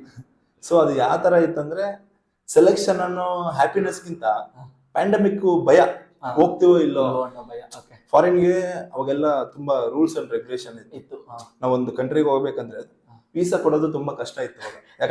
ಕಂಟ್ರಿದಲ್ಲ, ನಾವು ಈ ಏರಿಯಾದಿಂದ ಆ ಏರಿಯಾಗೆ ಹೋಗ್ಬೇಕಿದ್ರೆ ಪರ್ಮಿಷನ್ ಬೇಕಾಗಿತ್ತು. ಸೊ ನೀನು ಸೆಲೆಕ್ಟ್ ಆಗಿದ್ದೇನ ಖುಷಿಗಿಂತ ಈ ಪ್ಯಾಂಡಮಿಕ್ ಭಯ ಇತ್ತು. ಸೊ ನನ್ಗೆ ಗೊತ್ತಿತ್ತು 6 ಮಂತ್ ಮುಂಚೆ. ನಾನು ಹೇಳಿದ್ಮೇಲೆ 6 ಮಂತ್ ಯಾರ ಹತ್ರ ಹೇಳಿರ್ಲಿಲ್ಲ. ನನ್ನ ಫ್ಯಾಮಿಲಿ ಹತ್ರ ಶೇರ್ ಮಾಡಿಲ್ಲ, ನನ್ನ ಫ್ರೆಂಡ್ಸ್ ಹತ್ರ ಶೇರ್ ಮಾಡಿಲ್ಲ, ಅಮ್ಮ ಹತ್ರನೂ ಶೇರ್ ಮಾಡಿಲ್ಲ. ನಾವು ಏನೇ ಒಂದು ವಿಷಯನ ಶೇರ್ ಮಾಡ್ಬೇಕಂದ್ರೆ ಅದು ಎಲ್ಲ ತರ ಪಾಸಿಬಿಲಿಟಿ ಇರ್ಬೇಕು. ಸೊ ಅದಕ್ಕಾದಂತ ತೊಂದರೆಗಳಿದ್ದಾಗ ಹೇಳ್ಕೊಂಡು ಏನು ಅದು ನಗಾಡುವಂತದ್ದೇ. ಇವಾಗ ಹೋದ್ರೆ ಓಕೆ, ಹೋಗಿಲ್ಲ ಅಂದ್ರೆ ಅದು ಮತ್ತೆ ಹಾಸ್ಯಾಸ್ಪದನೇ ಆಗುತ್ತೆ. ಸೊ ಇದನ್ನ ನಾನು ಕಲ್ತಿದ್ದೆ. ಇದು ಮುಂಚೆ ನಾನು ಕೆಲವು ವಿಷಯದಲ್ಲೇ ಅನುಭವ ಆಗಿದೆ. ನಾವೇನಾದ್ರೂ ಆಗ್ಲಿ ಮನುಷ್ಯನು ಸಾಧನೆ ಮಾಡಿದ್ಮೇಲೆ ಹೇಳ್ಕೊಬೇಕು, ಸಾಧನೆ ಮುಂಚೆ ಯಾವ್ದನ್ನ ಎಲ್ಲೂ ಶೇರ್ ಮಾಡಬಾರ್ದು. ಸೊ ಅದರಿಂದ ನಾನು ಎಲ್ಲೂ ಏನು ಹೇಳಿರ್ಲಿಲ್ಲ. ಸೊ ನನ್ ವೀಸಾ ಬರೋದಾಗ್ಲಿ ತುಂಬಾ ಪ್ಯಾಂಡಮಿಕ್ ಟೈಮೇ ಆಗಿತ್ತು. ಸೊ ಬಂದಿರೋದ್ರಿಂದ ವೀಸಾ ನಂದು ಇವತ್ತು ಬಂತು, ನಾನು ಇನ್ನೊಂದು 4 days ಅಲ್ಲಿ ಹೋಗ್ಬೇಕು. ನಮ್ಮ ಅಮ್ಮಗೆ ಅವಾಗೇ ಹೇಳಿದ್ದು. ನನ್ನ ಸರ್ಕಲ್ ಗೊತ್ತಿಲ್ಲ, ಫ್ರೆಂಡ್ ಸರ್ಕಲ್ ಗೊತ್ತಿಲ್ಲ, ನಮ್ಮ ಫ್ಯಾಮಿಲಿಗೆ ಗೊತ್ತಿಲ್ಲ, ನಮ್ಮ ಬ್ರದರ್ಸ್ಗೆ ಗೊತ್ತಿಲ್ಲ. 4 days ಮುಂಚೆ ಹೇಳಿ ಹೋಗಿದ್ದು. ನಾನು ಈ ರಷ್ಯಾ ಹೋದೂ ತುಂಬಾ ಸ್ಟ್ರಗಲ್ ಫೀಲ್ ಆಗಿದ್ದೀನಿ. ಈ ಆರ್ಥಿಕ ಪರಿಸ್ಥಿತಿ ತುಂಬಾ, ಯಾಕಂದ್ರೆ ಲಾಕ್ಡೌನ್ ಅಂದ್ರೆ ಗೊತ್ತಲ್ವಾ, ಅವಾಗ ಎಲ್ಲರೂ ತಿನ್ನಕ್ಕೆ ಕಷ್ಟ, ತುಂಬಾ ಕಷ್ಟ ಇತ್ತು. ಸೊ ಆ ಟೈಮಲ್ಲಿ ನನಗೆ ತುಂಬಾ ಜನ ಸಪೋರ್ಟ್ ಮಾಡಿದ್ದಾರೆ. ಯಾಕಂದ್ರೆ ಸೆಲೆಕ್ಟ್ ಆಗಿದ ತಕ್ಷಣ ಹೋಗಲ್ಲ ಯಾರು. ಅದಕ್ಕಾದಂತ ಪ್ರಾಕ್ಟೀಸ್ ಬೇಕು, ಅದಕ್ಕಾದಂತ ಕ್ಯಾಂಪ್ಗಳಿರುತ್ತೆ, ಅದಕ್ಕಾದಂತ ಇದಿರುತ್ತೆ. ಸೊ ಅದಕ್ಕೆಲ್ಲ ಬೇಕು ಅಂದ್ರೆ ದೇವ್ರ ಸಪೋರ್ಟ್ ಬೇಕು. ಸಪೋರ್ಟ್ ಬೇಕು. ಸೊ ಈ ಟೈಮಲ್ಲಿ ದೇವರಂತ ವ್ಯಕ್ತಿಗಳು ನನಗೆ ಸಪೋರ್ಟ್ ಮಾಡಿದ್ದಾರೆ. Okay. ಯಾಕಂದ್ರೆ ಅವ್ ಯಾವತ್ತೂ ಮರೆಯಂಗಿಲ್ಲ. ಹಾ. ಇವಾಗ ನಮ್ಮ ಫ್ಯಾಮಿಲಿಗಳಲ್ಲಾಗ್ಲಿ ನಮ್ಗೆ ಅವಿನಾಶ್ ಅಣ್ಣ ಅಂತ ಇದಾರೆ ಒಬ್ರು ಮಿಸ್ಗಾನಹಳ್ಳಿ, ಹಾ. ಅವ್ರು ಸಪೋರ್ಟ್ ಮಾಡಿದ್ದಾರೆ. ನಮ್ಮ ವರ್ತೂರ್ ಕಡೆ ರಾಜೇಶ್ ಅಣ್ಣ ಅಂತ ಇದಾರೆ, ಹಾ. ಅವ್ರು ಸಪೋರ್ಟ್ ಮಾಡಿದ್ದಾರೆ. ಹಾ. ನಮ್ಮ ಫೆಡರೇಷನ್ ಅವರು ಆ ಟೈಮಲ್ಲಿ ಪ್ಯಾಂಡಮಿಕ್ ಟೈಮಲ್ಲಿ ಲೈಕ್ ಅವರು ಎಲ್ಲಾ ತರ ಸಪೋರ್ಟ್ ಮಾಡಿದ್ದಾರೆ. ಹಾ. ಈ ತರ ವೀಸಾಸ್ ಆಗ್ಲಿ ಏನೇ ಆಗ್ಲಿ. ಸೊ ಇವ್ರಿಗೆ ಯಾವತ್ತೂ ನಮ್ ಚಿರಋಣಿ ಆಗಿರ್ಬೇಕು. ಹಾ. ಯಾಕಂದ್ರೆ ಸೆಲೆಕ್ಟ್ ಆಗಿದ ತಕ್ಷಣ ಯಾರು ಇಲ್ಲಿ ಫಾರಿನ್ ಹೋಗಲ್ಲ. ಹಾ. ಇಲ್ಲಿ 100 ಜನ ಸೆಲೆಕ್ಟ್ ಆದ್ರೆ 10 ಜನ ಹೋಗೋದೇ ಕಷ್ಟ ಫಾರಿನ್ ಕಂಟ್ರಿಗೆ. Correct. ಏನೋ ಒಂದು problem, visa problem, passbook problem. ಎಷ್ಟೋ ಜನ ಹೋಗಿ ದುಡ್ಡೇ ಇರಲ್ಲ ಪಾಪ. ತುಂಬಾ ಜನ ಇವತ್ತು ಎಷ್ಟೋ ಜನ ನಮ್ಮ ಇಂಡಿಯಾ ರೆಪ್ರೆಸೆಂಟ್ ಮಾಡೋ ತುಂಬಾ ಅಥ್ಲೆಟ್ಸ್ ಇದಾರೆ, ಸ್ಟ್ರಾಂಗೆಸ್ಟ್ ಅಥ್ಲೆಟ್ಸ್ ಇದಾರೆ. ನಮ್ಗೆ ಅದು ಇನ್ನೂ ಖುಷಿ ಇದೆ. ಹಾ. ಬಟ್ ಆರ್ಥಿಕ ಪರಿಸ್ಥಿತಿ ತಮ್ಮನ್ನ ಕಾಲು ಹಿಡಿತಾ ಇದೆ. ಸೊ ಇವಾಗ ನೀವು ಬಂದಿದ್ದೀರಾ ಒಂದ್ ದಾರಿಲಿ. ಇಷ್ಟ ದಿನ ನೀವು ನಡ್ಕೊಂಡ್ ಬಂದಿರೋ ದಾರಿ ಕಾಡ್ ತರ ಇತ್ತು, ನೀವು ಸಲಗ ತರ ನಡ್ಕೊಂಡ್ ಬಂದಿದ್ದೀರಾ. ಇವಾಗ ಯಾವಾಗೂ ಎಲ್ಲರೂ ಒಂದ್ ಮಾತು ಹೇಳ್ತಾರೆ, ಆನೆ ನಡೆದಿದ್ದೇ ಮಾರ್ಗ ಅಂತ. ಸೊ ಅದು ಆನೆ ನಡೆದಿದ್ದೇ ಮಾರ್ಗ ಅಂದ್ರೆ ಅದಕ್ಕೆ ಮಾರ್ಗ ಮಾಡ್ಕೊಳಲ್ಲ, ಅದು ಹಿಂದೆ ಬರೋರ್ಗೆ ಮಾರ್ಗ ಮಾಡ್ಕೊಂಡು ಹೋಗುತ್ತೆ. ಸೊ ನಿಮ್ಮ ಜೊತೆ ಯಾರು ಇವಾಗ ಪ್ರಾಕ್ಟೀಸ್ ಮಾಡ್ತಾ ಇದಾರೆ, ನಿಮ್ ಸ್ಟೂಡೆಂಟ್ಸ್ ಯಾರು ಇದ್ದಾರಾ? ಇವಾಗ ಏನ್ ನಾನು ಇಷ್ಟು ಕಾಂಪಿಟೇಷನ್ ಮಾಡಿದ್ದೀನಿ, ಈ 1 year ಇಂದ ನಾನು ಕಾಂಪಿಟೇಷನ್ ಮಾಡೋದು ಕಮ್ಮಿ ಮಾಡಿದ್ದೀನಿ. ಒಂದು ಮಾಡ್ತಾ ಇರ್ತೀನಿ ನಾನು ನ್ಯಾಷನಲ್ಸ್ ಇವು. ಸೊ ನಾನೊಂದು 5 ಜನ ಇದೇ Bengaluru north university students try ಮಾಡಿದ್ದೀನಿ. ಅವ್ರು ಪ್ರತಿಯೊಬ್ಬರು ಗೋಲ್ಡ್ ಗೆದ್ದಿದ್ದಾರೆ ಯೂನಿವರ್ಸಿಟಿಯಲ್ಲಿ. 4 ಜನ ಸ್ಟೇಟ್ ಅಲ್ಲಿ ಗೆದ್ದಿದ್ದಾರೆ, ನ್ಯಾಷನಲ್ಸ್ ಅಲ್ಲಿ ಗೆದ್ದಿದ್ದಾರೆ, ಮತ್ತೆ ಬಾಡಿ ಬಿಲ್ಡಿಂಗ್ ಅಲ್ಲಿ ಗೆದ್ದಿದ್ದಾರೆ. ಇಷ್ಟೆಲ್ಲ ಮಾಡ್ಸಿದ್ದೀನಿ. ಸೊ ನಾನು ಎಷ್ಟು ನನ್ನ ಸಕ್ಸಸ್ ಹೆಂಗೆ ನಾನು ಥಿಂಕ್ ಮಾಡ್ತೀನೋ, ನನ್ನ ಸ್ಟೂಡೆಂಟ್ ಸಕ್ಸಸ್ನು ಅದೇ ತರ ಬಯಸ್ತೀನಿ. ಇದು ಒಬ್ಬ ನಿಜವಾದ ಗುರುವಿನಲ್ಲಿ ಇರ್ತಕ್ಕಂಥ ಕ್ಯಾರೆಕ್ಟರ್ ಅಂತ ನಾನು ಹೇಳಕ್ ಬಯಸ್ತೀನಿ. ನೀವು ಒಂದು ಗುರು ಆಗಿ ಆ ಮಕ್ಕಳಲ್ಲಿ ಅದನ್ನ ನೋಡಿದ್ರಿ. ಬಟ್ ನೀವು ಶಿಷ್ಯರಾಗಿದ್ದಾಗ ಅಥವಾ ನೀವು ಸ್ಟೂಡೆಂಟ್ ಆಗಿದ್ದಾಗ ನಿಮ್ಮ ಫಸ್ಟ್ ಇಂಟರ್ನ್ಯಾಷನಲ್ ಕೋಚ್ ಯಾರು? ನನಗೆ ಇದು ಎಷ್ಟೋ ಜನಕ್ಕೆ ಗೊತ್ತಿಲ್ಲ. ಏನಾಗ್ಬಿಟ್ಟಿದೆ ಅಂದ್ರೆ ಕಿರಣ್ ಯಾರು ಕೋಚ್, ಕೆಲವ್ರಿಗೆ ಗೊತ್ತಿಲ್ಲ, ಕೆಲವ್ರು ಯಾರೋ ಕೋಚ್ ಅನ್ಕೊಂಡಿರ್ತಾರೆ ಇವಾಗ ಜೊತೆಲಿ ಇರೋರು. ಸೊ ನನ್ಗೆ ಯಾವ್ದಂತ ಕೋಚ್ ಇಲ್ಲ, ರಿಯಲಿ ಹೇಳ್ತೀನಿ. ಇದಕ್ಕೆ ತುಂಬಾ, ಯಾಕಂದ್ರೆ ಕೋಚ್ ತಗೊಳಕ್ಕೆ ನನ್ನಂತ ಅಮೌಂಟ್ ಇರ್ಲಿಲ್ಲ. ಇವಾಗ ಕೋಚಿಂಗ್ ಅಂದ್ರೆ ಅಮೌಂಟ್ ಕಟ್ಬೇಕು, ಅವೆಲ್ಲ ನಮ್ಮ ಬಜೆಟ್ ನಾನು ವಹಿಸಕ್ ಆಗ್ತಾ ಇರ್ಲಿಲ್ಲ. ನನ್ನ ಫುಡ್ ನನ್ನ ಕಾಲೇಜ್ ಫೀಸು, ಈ ಕಾಲೇಜ್ದು ಏನಿರುತ್ತೆ ಪ್ರತಿನಿತ್ಯ, ಅದನ್ನ ಬಯಸದೆ ದಿನನಿತ್ಯ ಕಷ್ಟ ಆಗ್ತದೆ. ಅದರಿಂದ ನಾನು ಕೋಚ್ ಯಾರಿಲ್ಲ. ನನ್ನ ಸ್ವಂತವಾಗಿ ನಾನು 4 ಜನ ಜೊತೆ ಸೇರಿ 4 ಜನ ಕಡೆ ನೋಡಿ, ಹೇಳ್ತಾರಲ್ಲ ದೊಡ್ಡವ್ರು, ನೋಡಿ ಕೇಳಿ ನೋಡಿ ಮಾಡಿ ಕಲಿಬೇಕು ಅಂತ. ಸೊ ನನ್ನ ಸ್ಪೋರ್ಟ್ಸ್ ಗೇಮೇ ಆತರ. ನನ್ಗೆ ಯಾವ್ದು ಕೋಚ್ ಇಲ್ಲ. ಬಟ್ ನಾನು ವರ್ಕೌಟ್ ಮಾಡಿರೋಂತ ಇಂದ ಹಿಡಿದು ನನ್ ಬೇಸಿಕ್, ನಾನ್ ಜಿಮ್ ಸ್ಟಾರ್ಟ್ ಮಾಡೋದ್ರಿಂದ ಇಲ್ಲಿವರೆಗೂ ಆಗ್ಲಿ ಪ್ರತಿಯೊಬ್ಬರ ಹತ್ರ ಒಂದೊಂದು ಕಲ್ತಿದ್ದೀನಿ. ಒಂದಕ್ಷರ ಕಲಿಸಿದಾತ ಗುರು ಅಂತ ಪ್ರತಿಯೊಬ್ಬರ ಹತ್ರ ನಾನು ಪ್ರತಿಯೊಬ್ರು ಗುರುಗಳೇ. ಈ ಫೀಲ್ಡ್ ಅಲ್ಲಿ ಯಾರು ನನ್ನ ಫ್ರೆಂಡ್ಸ್ ಆಗಿದಾರೋ ಅವರೆಲ್ಲರೂ ನನ್ ಗುರುಗಳೇ. ನಾನು ಗುರುಗಳಾಗೆ ಬಯಸ್ತೀರಾ? ಓಕೆ. ರಷ್ಯಾಗ್ ಹೋಗ್ತಾರೆ, ಲಾಕ್ಡೌನ್ ಪ್ಯಾಂಡಮಿಕ್ ಟೈಮಲ್ಲಿ ರಷ್ಯಾಗ್ ಹೋಗಿದ್ದು. ಸ್ನೇಹಿತರೆ, ರಷ್ಯಾಗ್ ಹೋಗ್ತಾರೆ, ಭಾರತದ ಒಬ್ಬ ಹುಡುಗ 5 ಗೋಲ್ಡ್ ಮೆಡಲ್ಗಳನ್ನ ತಗೊಂಡ್ ಬರ್ತಾರೆ. ಆ ರೋಚಕ ದಿನಗಳ ಬಗ್ಗೆ ನಾವು ಮಾತಾಡೋಣ. ಸೊ ನಾನು ಹೋಗಿ ಬಂದಿದ್ದೆ ಒಂದು ದಾರಿ. ಆ ದಾರಿ ಎಲ್ಲರಿಗೂ ಪಾಸಿಬಲ್ ಇಲ್ಲ ಅನ್ಸುತ್ತೆ. ಸೊ ನಾನು ಹೋಗುವಾಗ ಇಲ್ಲಿಂದ ದುಬೈಗೆ ಡೈರೆಕ್ಟ್ ಹೋಗ್ಬೇಕಾಯ್ತು. ನಮ್ಮ ಟೀಮ್ ಅಲ್ಲಿ ಒಂದು 5 ಜನ ಡೈರೆಕ್ಟ್ ದುಬೈ ಟು ರಷ್ಯಾ ಹೋಗಿದ್ರು. ಸೊ ನಾನು ನನ್ನ ಫ್ರೆಂಡ್ ಶ್ರೀನಿವಾಸ್ ಗೌಡ ಅಂತ, is very close to my heart. ಯಾಕಂದ್ರೆ ಅವ್ರು ಇಲ್ಲ ಅಂದ್ರೆ ನಾನು ಹೋಗಕ್ತಾ ಇರ್ಲಿಲ್ಲ, ಅವರು ಹೋಗಕ್ತಾ ಇಲ್ಲ. ಸೊ ನಮ್ಮಿಬ್ರು ಏನ್ ಬಾಂಡಿಂಗ್ ಇದೆಯೋ ಆ ಬಾಂಡಿಂಗ್ ನಮ್ಮನ್ನ ಕರ್ಕೊಂಡು ಹೋಗಿತ್ತು. ಇದಕ್ಕೆ ಹೋಗೋ ಕಾರಣನು ಶ್ರೀನಿವಾಸ.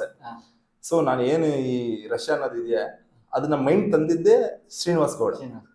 ಈ ತರ ಇದೆ, ಈ ತರ ನಂಬರ್ಸ್ ತುಂಬಾ ಚೆನ್ನಾಗಿದೆ, ಪವರ್ ಲಿಫ್ಟಿಂಗ್ ಅಲ್ಲಿ ಅಂತ ಹೋಗೋಣ ಅಂದ್ಬಿಟ್ಟು ನಾವು ಹೆಂಗೆ ಅಂದ್ರೆ ಯೂಶಲಿ ನಾವು ಯಾವ್ದೋ ಒಂದು ಕಂಟ್ರಿಗೆ ಹೋಗ್ಬೇಕಂದ್ರೆ ಡೈರೆಕ್ಟ್ ಆಗಿ ಹೋಗ್ತೀವಿ, ಡೈರೆಕ್ಟ್ ಹೋಗ್ತೀವಿ. ನಂದು ಹೋಗಿ ಬಂದಿರೋದು ತುಂಬಾ ವಿಚಿತ್ರ. ಸೊ ಇದು ಬೆಂಗಳೂರಿಂದ ಡೈರೆಕ್ಟ್ ಆಗಿ ದುಬೈಗೆ ಸಿಗುತ್ತೆ. ಮೋಸ್ಟ್ ಆಫ್ ಫ್ಲೈಟ್ಸ್ ಇರೋದೇ ಬೆಂಗಳೂರಿಂದ. ನಾನು ಯಾವ ತರ ಅಂದ್ರೆ ಹೋಗಿದ್ದು Bengaluru to Delhi to Dubai to Russia. So ಮತ್ತೆ ರಿಟರ್ನ್ ಮಾಡ್ಬೇಕಂದ್ರೆ ಅಲ್ಲಿ ಆದಂತ ಮತ್ತೆ ಹೇಳ್ತೀನಿ, Russia to Dubai to Bengaluru ಬರ್ಬೇಕು. ನನ್ನ ಫ್ರೆಂಡ್ಸ್ ಎಲ್ಲ ಹಂಗೆ ಬಂದ್ರು. ಬಟ್ ನಂದು ಹಂಗಾಗ್ಲಿಲ್ಲ. Russia to Dubai to Kochi to ಮತ್ತೆ ಬೆಂಗಳೂರು. ಸೊ ಇದ್ರಲ್ಲಿ ನಾವ್ ಏನ್ ಗಮನಿಸ್ಬೇಕಾಗುತ್ತೆ ಅಂದ್ರೆ ಇದು ತುಂಬಾ ಕೋ ಇನ್ಸಿಡೆಂಟ್ ಅನ್ಸುತ್ತೆ. ಫಸ್ಟ್ ನಾವು ಈ ಭಾರತ ಮಾತೆ ತಲೆ ಮೇಲೆ ಹೋಗಿ ಡೆಲ್ಲಿ, ಅಲ್ಲಿ ಗೆದ್ಕೊಂಡು ಮೆಡಲ್ಸ್, ಮತ್ತೆ ಈ ಕೊಚ್ಚಿ ನಾವು ಭಾರತ ಕೆಳಗಡೆ ಭಾರತ ಮಾತೆ ಕೆಳಗಡೆ ಪಾದಗಳ ಕೆಳಗಡೆ ಬಂದು ಮತ್ತೆ ನಾವು ಬೆಂಗಳೂರಿಗೆ ಬಂದಿದ್ವಿ. ಸೊ ಈ ತರ ನಾನು ಹೋಗಿ ಬಂದಿದ್ದು. ಬಟ್ ಈ ಹೋಗಿ ಬಂದಿರೋ ಸೆಂಟ್ರಲ್ಲಿ ತುಂಬಾ ವಿಚಿತ್ರವಾಗಿ ಅಂತವೂ ಇದಾವೆ. ಸೊ ನಾವಲ್ಲಿ ಹೋದಾಗ ಯೂಶಲಿ ನವೆಂಬರ್ ತಿಂಗಳಲ್ಲಿ ನಾವು ಹೋಗಿದ್ದು. ನವೆಂಬರಲ್ಲಿ -ಡಿಗ್ರಿ, ಓಕೆ. ಅಲ್ಲಿ ಮಂಜುಗಡ್ಡೆ ಸ್ನೋ ಅಂತ ಹೇಳ್ತೀವಲ್ಲ ತುಂಬ. ಸೊ ಅಂಥ ಟೈಮಲ್ಲಿ ನಾವು ನಡೆಯೋದೇ ತುಂಬ ಕಷ್ಟ. ಸೊ ಲಿಫ್ಟಿಂಗ್ ಎಲ್ಲ ಎಷ್ಟು ತುಂಬ ಕಷ್ಟವಾಗಿರುತ್ತೆ. ಮತ್ತೆ ಬಾಡಿ ಕೂಡ ಹೀಟ್ ಮಾಡ್ಕೋಬೇಕು. ಸೊ ವಾಮಲ್ಲಿ ಇರಬೇಕು, ಬಾಡಿ ವಾಮಲ್ಲೇ ಇರಲ್ಲ. ಕೆಲವರು ಬೆಡ್ಶೀಟ್ಗಳೆಲ್ಲ ತಗೊಂಡ್ಬಂದಿದ್ರು. ನಾವು ಏನಂದ್ರೆ ನಮ್ಗೆ ಐಡಿಯಾನೇ ಇಲ್ಲ ಅಲ್ವಾ. ಸೊ ಫಸ್ಟ್ ಟೈಮ್ ಹೋಗಿರೋದು ರಷ್ಯಾಗೆ. ಸೊ ಏನ್ ಮಾಡಕ್ಕಾಗಲ್ಲ. ನಿಜ ಅನ್ನೋದಕ್ಕಿಂತ ಭಯ ಅಂದ್ರೆ ಹೋಗಿದೀವಿ ಅಂದ್ರೆ ನಾವೇನ್ ಟ್ರಿಪ್ಗೆ ಹೋಗಿಲ್ಲ, ನಾವು ಇಂಡಿಯನ್ ರೆಪ್ರೆಸೆಂಟ್ ಮಾಡಕ್ ಹೋಗಿರೋದು. ಸೊ ಇಂಡಿಯನ್ ರೆಪ್ರೆಸೆಂಟ್ ಹೋದಾಗ ಅದರ ಅಂತ ಭಯ ಇರುತ್ತೆ ಒಳಗಡೆ. ಮೇಲೆ ಎಷ್ಟೇ ಸ್ಮೈಲ್ ಇದ್ರು ನಿಮ್ಗೆ ಒಳಗಡೆ ಅನಿಸ್ತಾ ಇರುತ್ತೆ ನಾನು ಬಂದಿರೋದೇನಕ್ಕೆ, ನಾನು ಬಂದಿರೋ ಕೆಲಸ ಏನಾಗುತ್ತೆ, ಅದು ಏನಾಗುತ್ತೆ ಅಂತ. ಸೊ ಅಷ್ಟು -5 ಡಿಗ್ರಿಯಲ್ಲಿ ಬಾಡಿನೇ ವಾರ್ಮ್ ಇರಲ್ಲ. ನೀನು ಬೇಸಿಕಲಿ ಒಂದು 100 kg ಲಿಫ್ಟ್ ಮಾಡೋಕ್ಕಾಗಲ್ಲ. ಸೊ ನೀನು ಪವರ್ ಲಿಫ್ಟಿಂಗಲ್ಲಿ 200 ಪ್ಲಸ್ ಆ ಥರ ಇರುತ್ತೆ. ಅಷ್ಟೆಲ್ಲ ಮಾಡ್ಬೇಕಂದ್ರೆ ಯು ಹ್ಯಾವ್ ಸಮ್ ಕಾನ್ಫಿಡೆನ್ಸ್. ಎಲ್ಲರೂ ಹೇಳ್ತಾರೆ ಏನೋ ಅನ್ಕೊಂಡ್ರೆ ಮಾಡ್ಬೋದು ಅಂತ. ಅನ್ಕೊಂಡ್ರೆ ಮಾಡೋಕ್ಕಾಗಲ್ಲ. ಕಾನ್ಫಿಡೆಂಟ್ ನೀನಲ್ಲಿ ಇದ್ರೆ ಮಾತ್ರನೇ ಮಾಡಬೇಕು. ಸೊ ಅದರಿಂದ ನಾನು ಅಲ್ಲಿ ಹೋಗಿ ಫಸ್ಟ್ ಟೈಮ್ ನಾನು 5 ಕ್ಯಾಟಗರಿ ಚೂಸ್ ಮಾಡಿಕೊಂಡೆ. Different categories: SBD, push full, bench press, dead lift. ಈ 4 ಏನಿದೆ, SBD ಮತ್ತು ಪುಷ್ ಪುಲ್ಲು, ಬೆಂಚ್ ಪ್ರೆಸ್ಸು, ಇವೆಲ್ಲ ಇದು ಅಮೆಚುರಲ್, ಅಂದರೆ ನ್ಯಾಚುರಲ್. ಡ್ರಗ್ಗು ಚೆಕ್ ಮಾಡ್ತಾರೆ. ಸೊ ಇದು ಅಮೆಚುರಲ್ಲು.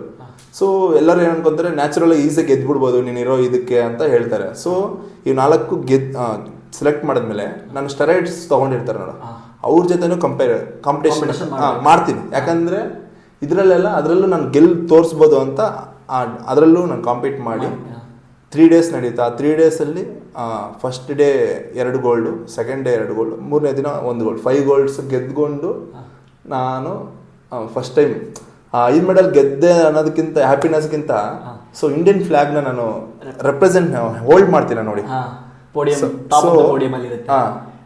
That moment is very special. ಅದು ಯಾವಾಗೂ ಬರಲ್ಲ. ಸೊ ಅಂಥ ಮೂಮೆಂಟ್ನ ನಾನು ಕಂಡಾಗ ತುಂಬ ಖುಷಿ ಆಗುತ್ತೆ. ಸೊ ಇನ್ನೇನು ಬೇಕು, ನಾವು ಯೂಶಲಿ ನಾವು ಏನ್ಕೊಂತೀವಿ, ತಾಯಿಗೆ ಒಳ್ಳೆ ಮಗ ಆದ್ರೆ ಸಾಕು ಅನ್ಕೊಂತೀವಿ. ಹಂಗೆ ಅಂತ ದೇಶಕ್ಕೆ ಒಳ್ಳೆ ಕೀರ್ತಿ ತಂದಾಗ ಇನ್ನೇನು ಖುಷಿ ಬೇಕು. ಆ ತಾಯಿನೂ ಕೂಡ ಖುಷಿ ಪಡ್ತಾಳೆ. ಓಕೆ, ಇನ್ನೊಂದು ಕ್ವಶನ್ ನಂಗೆ ತುಂಬ ಕಾಡ್ತಾ ಇತ್ತು. ಏನಂದ್ರೆ, ನಿಮ್ಮ ಹೆಸರು ಕಿರಣ್. ಓಕೆ, ಹೌದು. ಕಿರಣ್ ಹೆಂಗೆ ಫ್ಲೆಕ್ಸ್ ಕಿರಣ್ ಆಗಿ ಚೇಂಜ್ ಆಯಿತು? ಯಾರು ಕೊಟ್ರು ನೇಮ್ನ? ಸೊ ಇದು ನನಗೆ ಇವಾಗ ನೀವು ಯೂಶಲಿ ಎಲ್ಲಾದ್ರೂ ಕಿರಣ್ ಅಂತ ಕೇಳಿದ್ರೆ ಜಿಮ್ಮಲ್ಲಿ ಯಾವ್ದೊಂದು ಜಿಮ್ಮಲ್ಲಿ ಗೊತ್ತಾಗಲ್ಲ. ಫ್ಲೆಕ್ಸ್ ಕಿರಣ್ ಅಂದ ತಕ್ಷಣ ಗೊತ್ತು ಅಂತ ಹೇಳ್ತಾರೆ. ನಾನು ಸ್ಟಾರ್ಟಿಂಗ್ ಬಂದು ಇಲ್ಲಿ ಕುತ್ಕೊಂಡಾಗ ಕಿರಣ್ ಅವ್ರು ಬರ್ತಾರೆ ಅಂತಂದೆ. ಹೌದಾ ಅಂದ್ರು. ಬಟ್ ಅವ್ರಿಗೆ ಯಾರು ಅಷ್ಟು ಕರೆಕ್ಟಾಗಿ ಬಂದು ನಾನು ಏನಾರು ಫ್ಲೆಕ್ಸ್ ಕಿರಣ್ ಅಂದಿದ್ರೆ ಅವ್ರಿಗೆ ಏನಾರು ಅರ್ಥ ಆಗ್ತಿತ್ತೇನೋ ಅಂತ ಅನ್ಕೊಂಡು. ಹೌದು, ನೀವು ಫ್ಲೆಕ್ಸ್ ಕಿರಣ್ ಅಂತ ಹೇಳಿದ್ರೆ ಸೊ ಈಸಿ ಐಡೆಂಟಿಫೈ. ಯಾಕಂದ್ರೆ ಕಿರಣ್ ಅನ್ನೋರು ತುಂಬಾ ಜನ ಇರ್ತಾರೆ. ಸೊ ಅದರಿಂದ ಈ ಫ್ಲೆಕ್ಸ್ ಕಿರಣ್ ಅನ್ನೋದು ಏನಂದ್ರೆ, ನಾನು ಮೊದಲು ಬಾಡಿ ಬಿಲ್ಡರ್ ಅಲ್ವಾ. ಸೊ ಆಲ್ವೇಸ್ ನನ್ನ ಬಾಡಿನ ಫ್ಲೆಕ್ಸಿಬಿಲಿಟಿ ಮಾಡೋದಾಗ್ಲಿ, ಶೋ ಅಪ್ ಇದು ಮಾಡೋದಾಗ್ಲಿ ಮಾಡ್ತಾ ಇದ್ದೆ. ಸೊ ನಾನು ಪವರ್ ಲಿಫ್ಟಿಂಗ್ ಶಿಫ್ಟ್ ಆದ್ರೂ ಸೊ ಆ ಫ್ಲೆಕ್ಸ್ ಅನ್ನೋದು ಬಿಡ್ತಾ ಇರಲಿಲ್ಲ. Any lift done I flex ಮಾಡ್ತಾ ಇದ್ದೆ. ಸೊ ನನ್ನ ಫ್ರೆಂಡ್ ಸರ್ಕಲ್ ಎಲ್ಲ ನನಗೆ ಒಬ್ಬ ಹರ್ಷಿತ್ ಅಂತ ಇದೆ, ಹರ್ಷಿಲ್ ಅಂತ ನನ್ನ ಫ್ರೆಂಡು, ನಮ್ಮ ಜಿಮ್ ಪಾರ್ಟ್ನರ್ ಲಾಕ್ಡೌನ್ ಟೈಮಲ್ಲಿ. ಸೊ ನನಗೆ ಎಲ್ಲರೂ ಕಿರಣ್ ಆ ಥರ ಈ ಥರ ಏನೋ ಒಂದು ನಿಕ್ ನೇಮಲ್ಲಿ ಕರೀತಾ ಇದ್ರೆ, ಹರ್ಷಿಲ್ ಮಾತ್ರ ಫ್ಲೆಕ್ಸ್ ಅಂತ ಕರೀತಾರೆ. ಸೊ ನಾನು ಆ ಫ್ಲೆಕ್ಸ್ನ ಏನೋ ಒಂದು ಚೆನ್ನಾಗಿದೆ, ಅದು ನನಗೆ ಆಗಿ ಬರ್ತಾ ಇದೆ ಅಂತ ಇಟ್ಕೊಂಡಾಗ ಅದು ಹಂಗೆ ಕಂಟಿನ್ಯೂ ಆಗಿದೆ. ಅಲ್ಲಿಂದ Kiran converted into flex Kiran. ಕೊಟ್ಟವರು ಹರ್ಷಿಲ್ ರೆಡ್ಡಿ. ಒಂದ್ಸಲಿ ನಮ್ಗೊಂದ್ಸಲಿ ಫ್ಲೆಕ್ಸ್ ಮಾಡಿ ತೋರಿಸಿ ಹೇಗಿದ್ರೆ. ಫ್ಲೆಕ್ಸ್ ಇಂಟು ಫ್ಲೆಕ್ಸ್ ಕಿರಣ್ ಆದ್ರು. ಓಕೆ, ಕಾಲೇಜ್ ಡೇಸ್ ಮಾತಾಡ್ತಾ ಅವಾಗಲೇ ಹೇಳ್ತಾ ಇದ್ರಿ. ನಾನು ನಿಮ್ಮ ಫ್ರೆಂಡ್ಸ್ಗಳ ಬಗ್ಗೆ ಕೇಳೋದು ಮರ್ತೇವೆ. ನಿಮ್ಮ ಪ್ರಕಾರ ಫ್ರೆಂಡ್ಸ್ ಅಂದ್ರೆ ಹೆಂಗಿರ್ಬೇಕು? ಫ್ರೆಂಡ್ಸ್ ಅಂದ್ರೆ ಯಾರು? ಫ್ರೆಂಡ್ಸ್ ಅಂದ್ರೇನೆ ಫ್ಯಾಮಿಲಿ ಆಗಿದ ತಕ್ಷಣ ನೆಕ್ಸ್ಟ್ ಬರೋದೇ ಫ್ರೆಂಡ್ಸ್. ಒಂದ್ಸಲ ಫ್ಯಾಮಿಲಿ ಆಗಿದ ತಕ್ಷಣ ಫ್ರೆಂಡ್ಸ್, ರಿಲೇಟಿವ್ಸ್ ಬರಲ್ಲ. ಸೊ ಫ್ರೆಂಡ್ಸ್ ತುಂಬಾ ಇಂಪಾರ್ಟೆಂಟ್. ಫ್ರೆಂಡ್ಸ್ ಯಾವ ತರ ಇರಬೇಕು ಅಂದ್ರೆ, ನನ್ನ ವಿಷಯದಲ್ಲ ಅಂತಲ್ಲ, ಏನೇ ಮಾಡಿದ್ರು ಫ್ರೆಂಡ್ ಅಂತ ಒಪ್ಕೊಬೇಕು. ಮತ್ತೆ ಫ್ರೆಂಡ್ ಅಂದ್ರೆ ಏನ್ ಮಾಡಿದ್ರು ರೈಟ್ ಅಂತ ಒಪ್ಕೊಬಾರ್ದು. ಸೊ ತಪ್ಪು ಅಂತ ಹೇಳೋನೆ ಫ್ರೆಂಡು. ನೀನ್ ಏನ್ ಮಾಡಿದ್ರು ರೈಟ್ ಅಂತ ಇದ್ದಾನೆ, ಅವ್ನ ಹಿಂದೆ ಇದ್ದಾನೆ, ನಿನ್ಗೇನೋ ಚಾಕು ಆಗ್ತಾ ಇದ್ದಾನೆ ಅಂತಾನೆ ಅರ್ಥ. ಕರೆಕ್ಟಾ?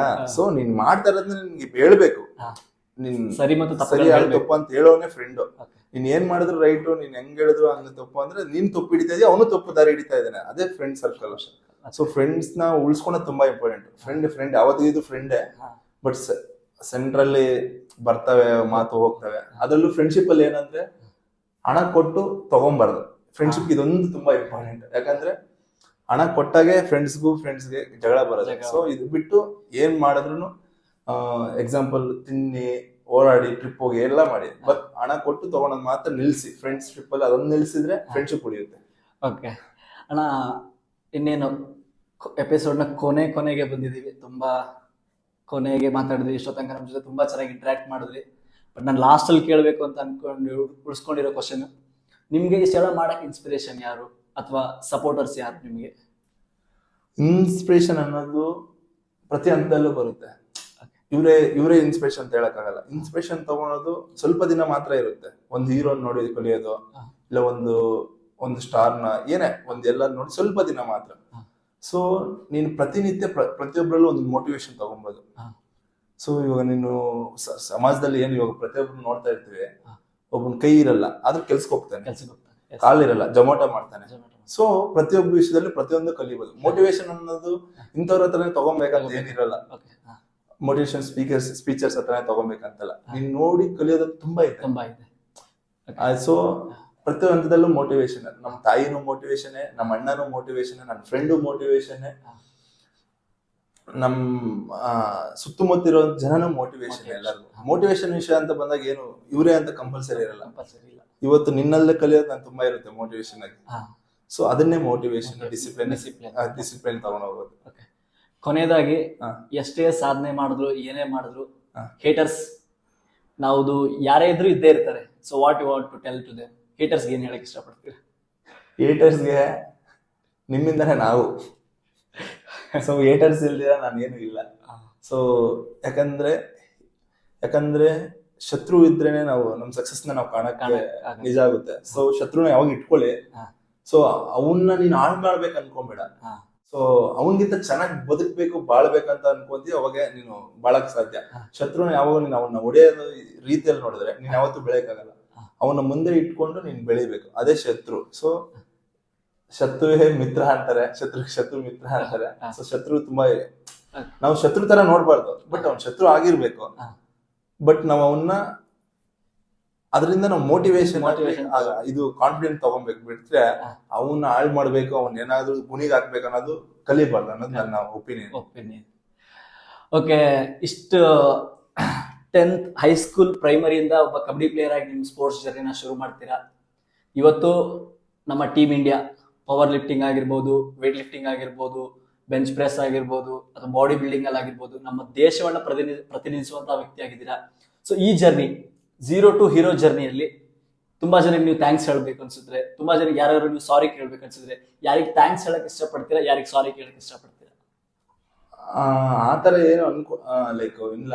ನಾನು ಯಾರಿಗ ಥ್ಯಾಂಕ್ಸ್ ಹೇಳ್ಬೇಕು ಅನ್ಕೊಂಡಿದ್ದೀನಿ ಅವ್ರಿಗೆ ಡೈರೆಕ್ಟ್ ಆಗಿ ಹೋಗಿ ಹೇಳಿದೀನಿ. ಫೋನಲ್ಲಿ ಹೇಳೋದಂತದ್ದು ಇಲ್ಲ. ಪ್ರತಿಯೊಬ್ಬನು ನನ್ಗೆ ಬೇಕಾಗಿರೋನ್ನ ಮೀಟ್ ಮಾಡ್ತಾನೆ ಇರ್ತೀನಿ.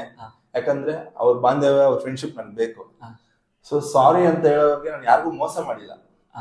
ನಾನು ಏನೇ ಕೆಲಸ ಮಾಡಿದ್ರು ಆನೆಸ್ಟ್ ಆಗಿ ಮಾಡ್ತೀನಿ. ಯಾವ್ದ್ರಲ್ಲೂ ನಾನು ತಪ್ಪು ಕೆಲಸ ಮಾಡಿ ಸಾರಿ ಕೇಳೋಂತ ವಿಷಯವರೆಗೂ ತಂದು ಕೊಟ್ಟಿಲ್ಲ. ಯಾಕಂದ್ರೆ ಅದ್ ನನ್ ಕಲ್ತೂ ಇಲ್ಲ. ಸೊ ನಾನು ಥ್ಯಾಂಕ್ಸ್ ಅಂತ ಹೇಳೋದೇನಿಲ್ಲ. ಪ್ರತಿನಿತ್ಯ ನನ್ನ ಏನಂದ್ರೆ ನನ್ನ ಗುರುಗಳು ಡಾಕ್ಟರ್ ಶ್ರೀ ಶಿವಕುಮಾರ ಸ್ವಾಮೀಜಿಗಳು ನೆನ್ಸ್ಕೊಂತಾ ಇರ್ತೀನಿ. ಶ್ರೀ ಸಿದ್ಧಗಂಗಾ ಮಠ, ತಾಯಿ, ತಂದೆ, ನಮ್ ಅಜ್ಜಿ ತಾತ ಎಲ್ಲೇ ಇದ್ರು ಮೇಲೆ ಇದಾರೆ. ಸೊ ಅವ್ರ ಆಶೀರ್ವಾದ ಇರುತ್ತೆ ನನ್ಗೆ. ಸೊ ಅದೇ ನನ್ಗೆ ಆಶೀರ್ವಾದ. ಸೊ ಇಲ್ಲಿ ತನಕ ನಮ್ಮ ವಿಡಿಯೋನ ಅಚ್ಚುಕಟ್ಟಾಗಿ ಪ್ರೀತಿಯಿಂದ ನೋಡಿರ್ತಕ್ಕಂಥ ತಮ್ಮೆಲ್ಲರಿಗೂ ಪ್ರೀತಿಯ ಧನ್ಯವಾದಗಳನ್ನು ತಿಳಿಸ್ತಾ, ಮುಂದಿನ ಎಪಿಸೋಡ್ ಅಲ್ಲಿ ಮತ್ತೆ ನಾನು ಮತ್ತೊಬ್ಬ ಸಾಧಕನ ರೋಚಕ ಕಥೆಗಳ ಮುಖಾಂತರ ನಿಮ್ಮ ಮುಂದೆ ಬರ್ತೀನಿ. ಮತ್ತೆ ಮುಂದಿನ ಎಪಿಸೋಡ್ ತನಕ ಕಾಯ್ತಾ ಇರಿ, ನೋಡ್ತಾ ಇರಿ. ಮತ್ತೆ ಮುಂದಿನ ವಾರ ಹೊಸ ವಿಷಯಗಳ ಮುಖಾಂತರ, ಹೊಸ ವಿಡಿಯೋಗಳ ಮುಖಾಂತರ ನಿಮ್ಮ ಮುಂದೆ ಬರ್ತಾ ಇರ್ತೀನಿ. Don't forget to subscribe. Thanks with ಅಂಕಲ್ಗೆ ನಮಸ್ಕಾರ. ನಾನು ಅವ್ರಿಗೆ ಥ್ಯಾಂಕ್ಸ್ ಹೇಳಲಿಲ್ಲ. ಥ್ಯಾಂಕ್ಸ್ ಹೇಳೋದಕ್ಕಿಂತ ತುಂಬಾ ದೊಡ್ಡ ಥ್ಯಾಂಕ್ಸ್ ಹೇಳ್ಬೇಕು. ಯಾಕಂದ್ರೆ ಅವ್ರ ಜರ್ನಿ ಇವಾಗ ಸ್ಟಾರ್ಟ್ ಮಾಡಿದ್ದಾರೆ. ಥ್ಯಾಂಕ್ಸ್ ಟು ಅಂಕಲ್ಗೆ ಅಂದ್ಬಿಟ್ಟು ಅವ್ರ ಮನೆ ಹೆಸರೇ ಇಟ್ಕೊಂಡಿದ್ದಾರೆ. ಸೊ ಎಲ್ಲರೂ ಮನೆ ಹೆಸರು ಮತ್ತೆ ಏನೇನೋ ಇಟ್ಕೊಂತ ಇರ್ತಾರೆ. ಸೊ ಅವ್ರ ಮನೆ ಹೆಸರು ಒಳ್ಳೇದಾಗ್ಲಿ, ಇನ್ನು ದೊಡ್ಡ ಮಟ್ಟಕ್ಕೆ ಬೆಳೆಯಲಿ. ಇದೇ ತರ ಹೊಸ ಸಾಧಕರನ್ನು, ಹೊಸ ಸಾಧನೆಗಳನ್ನ ಬೆಳೆಸಿ ಅವ್ರನ್ನು ಒಳ್ಳೇದಾಗ್ಲಿ. Thanks to ಅಂಕಲ್ಗೆ.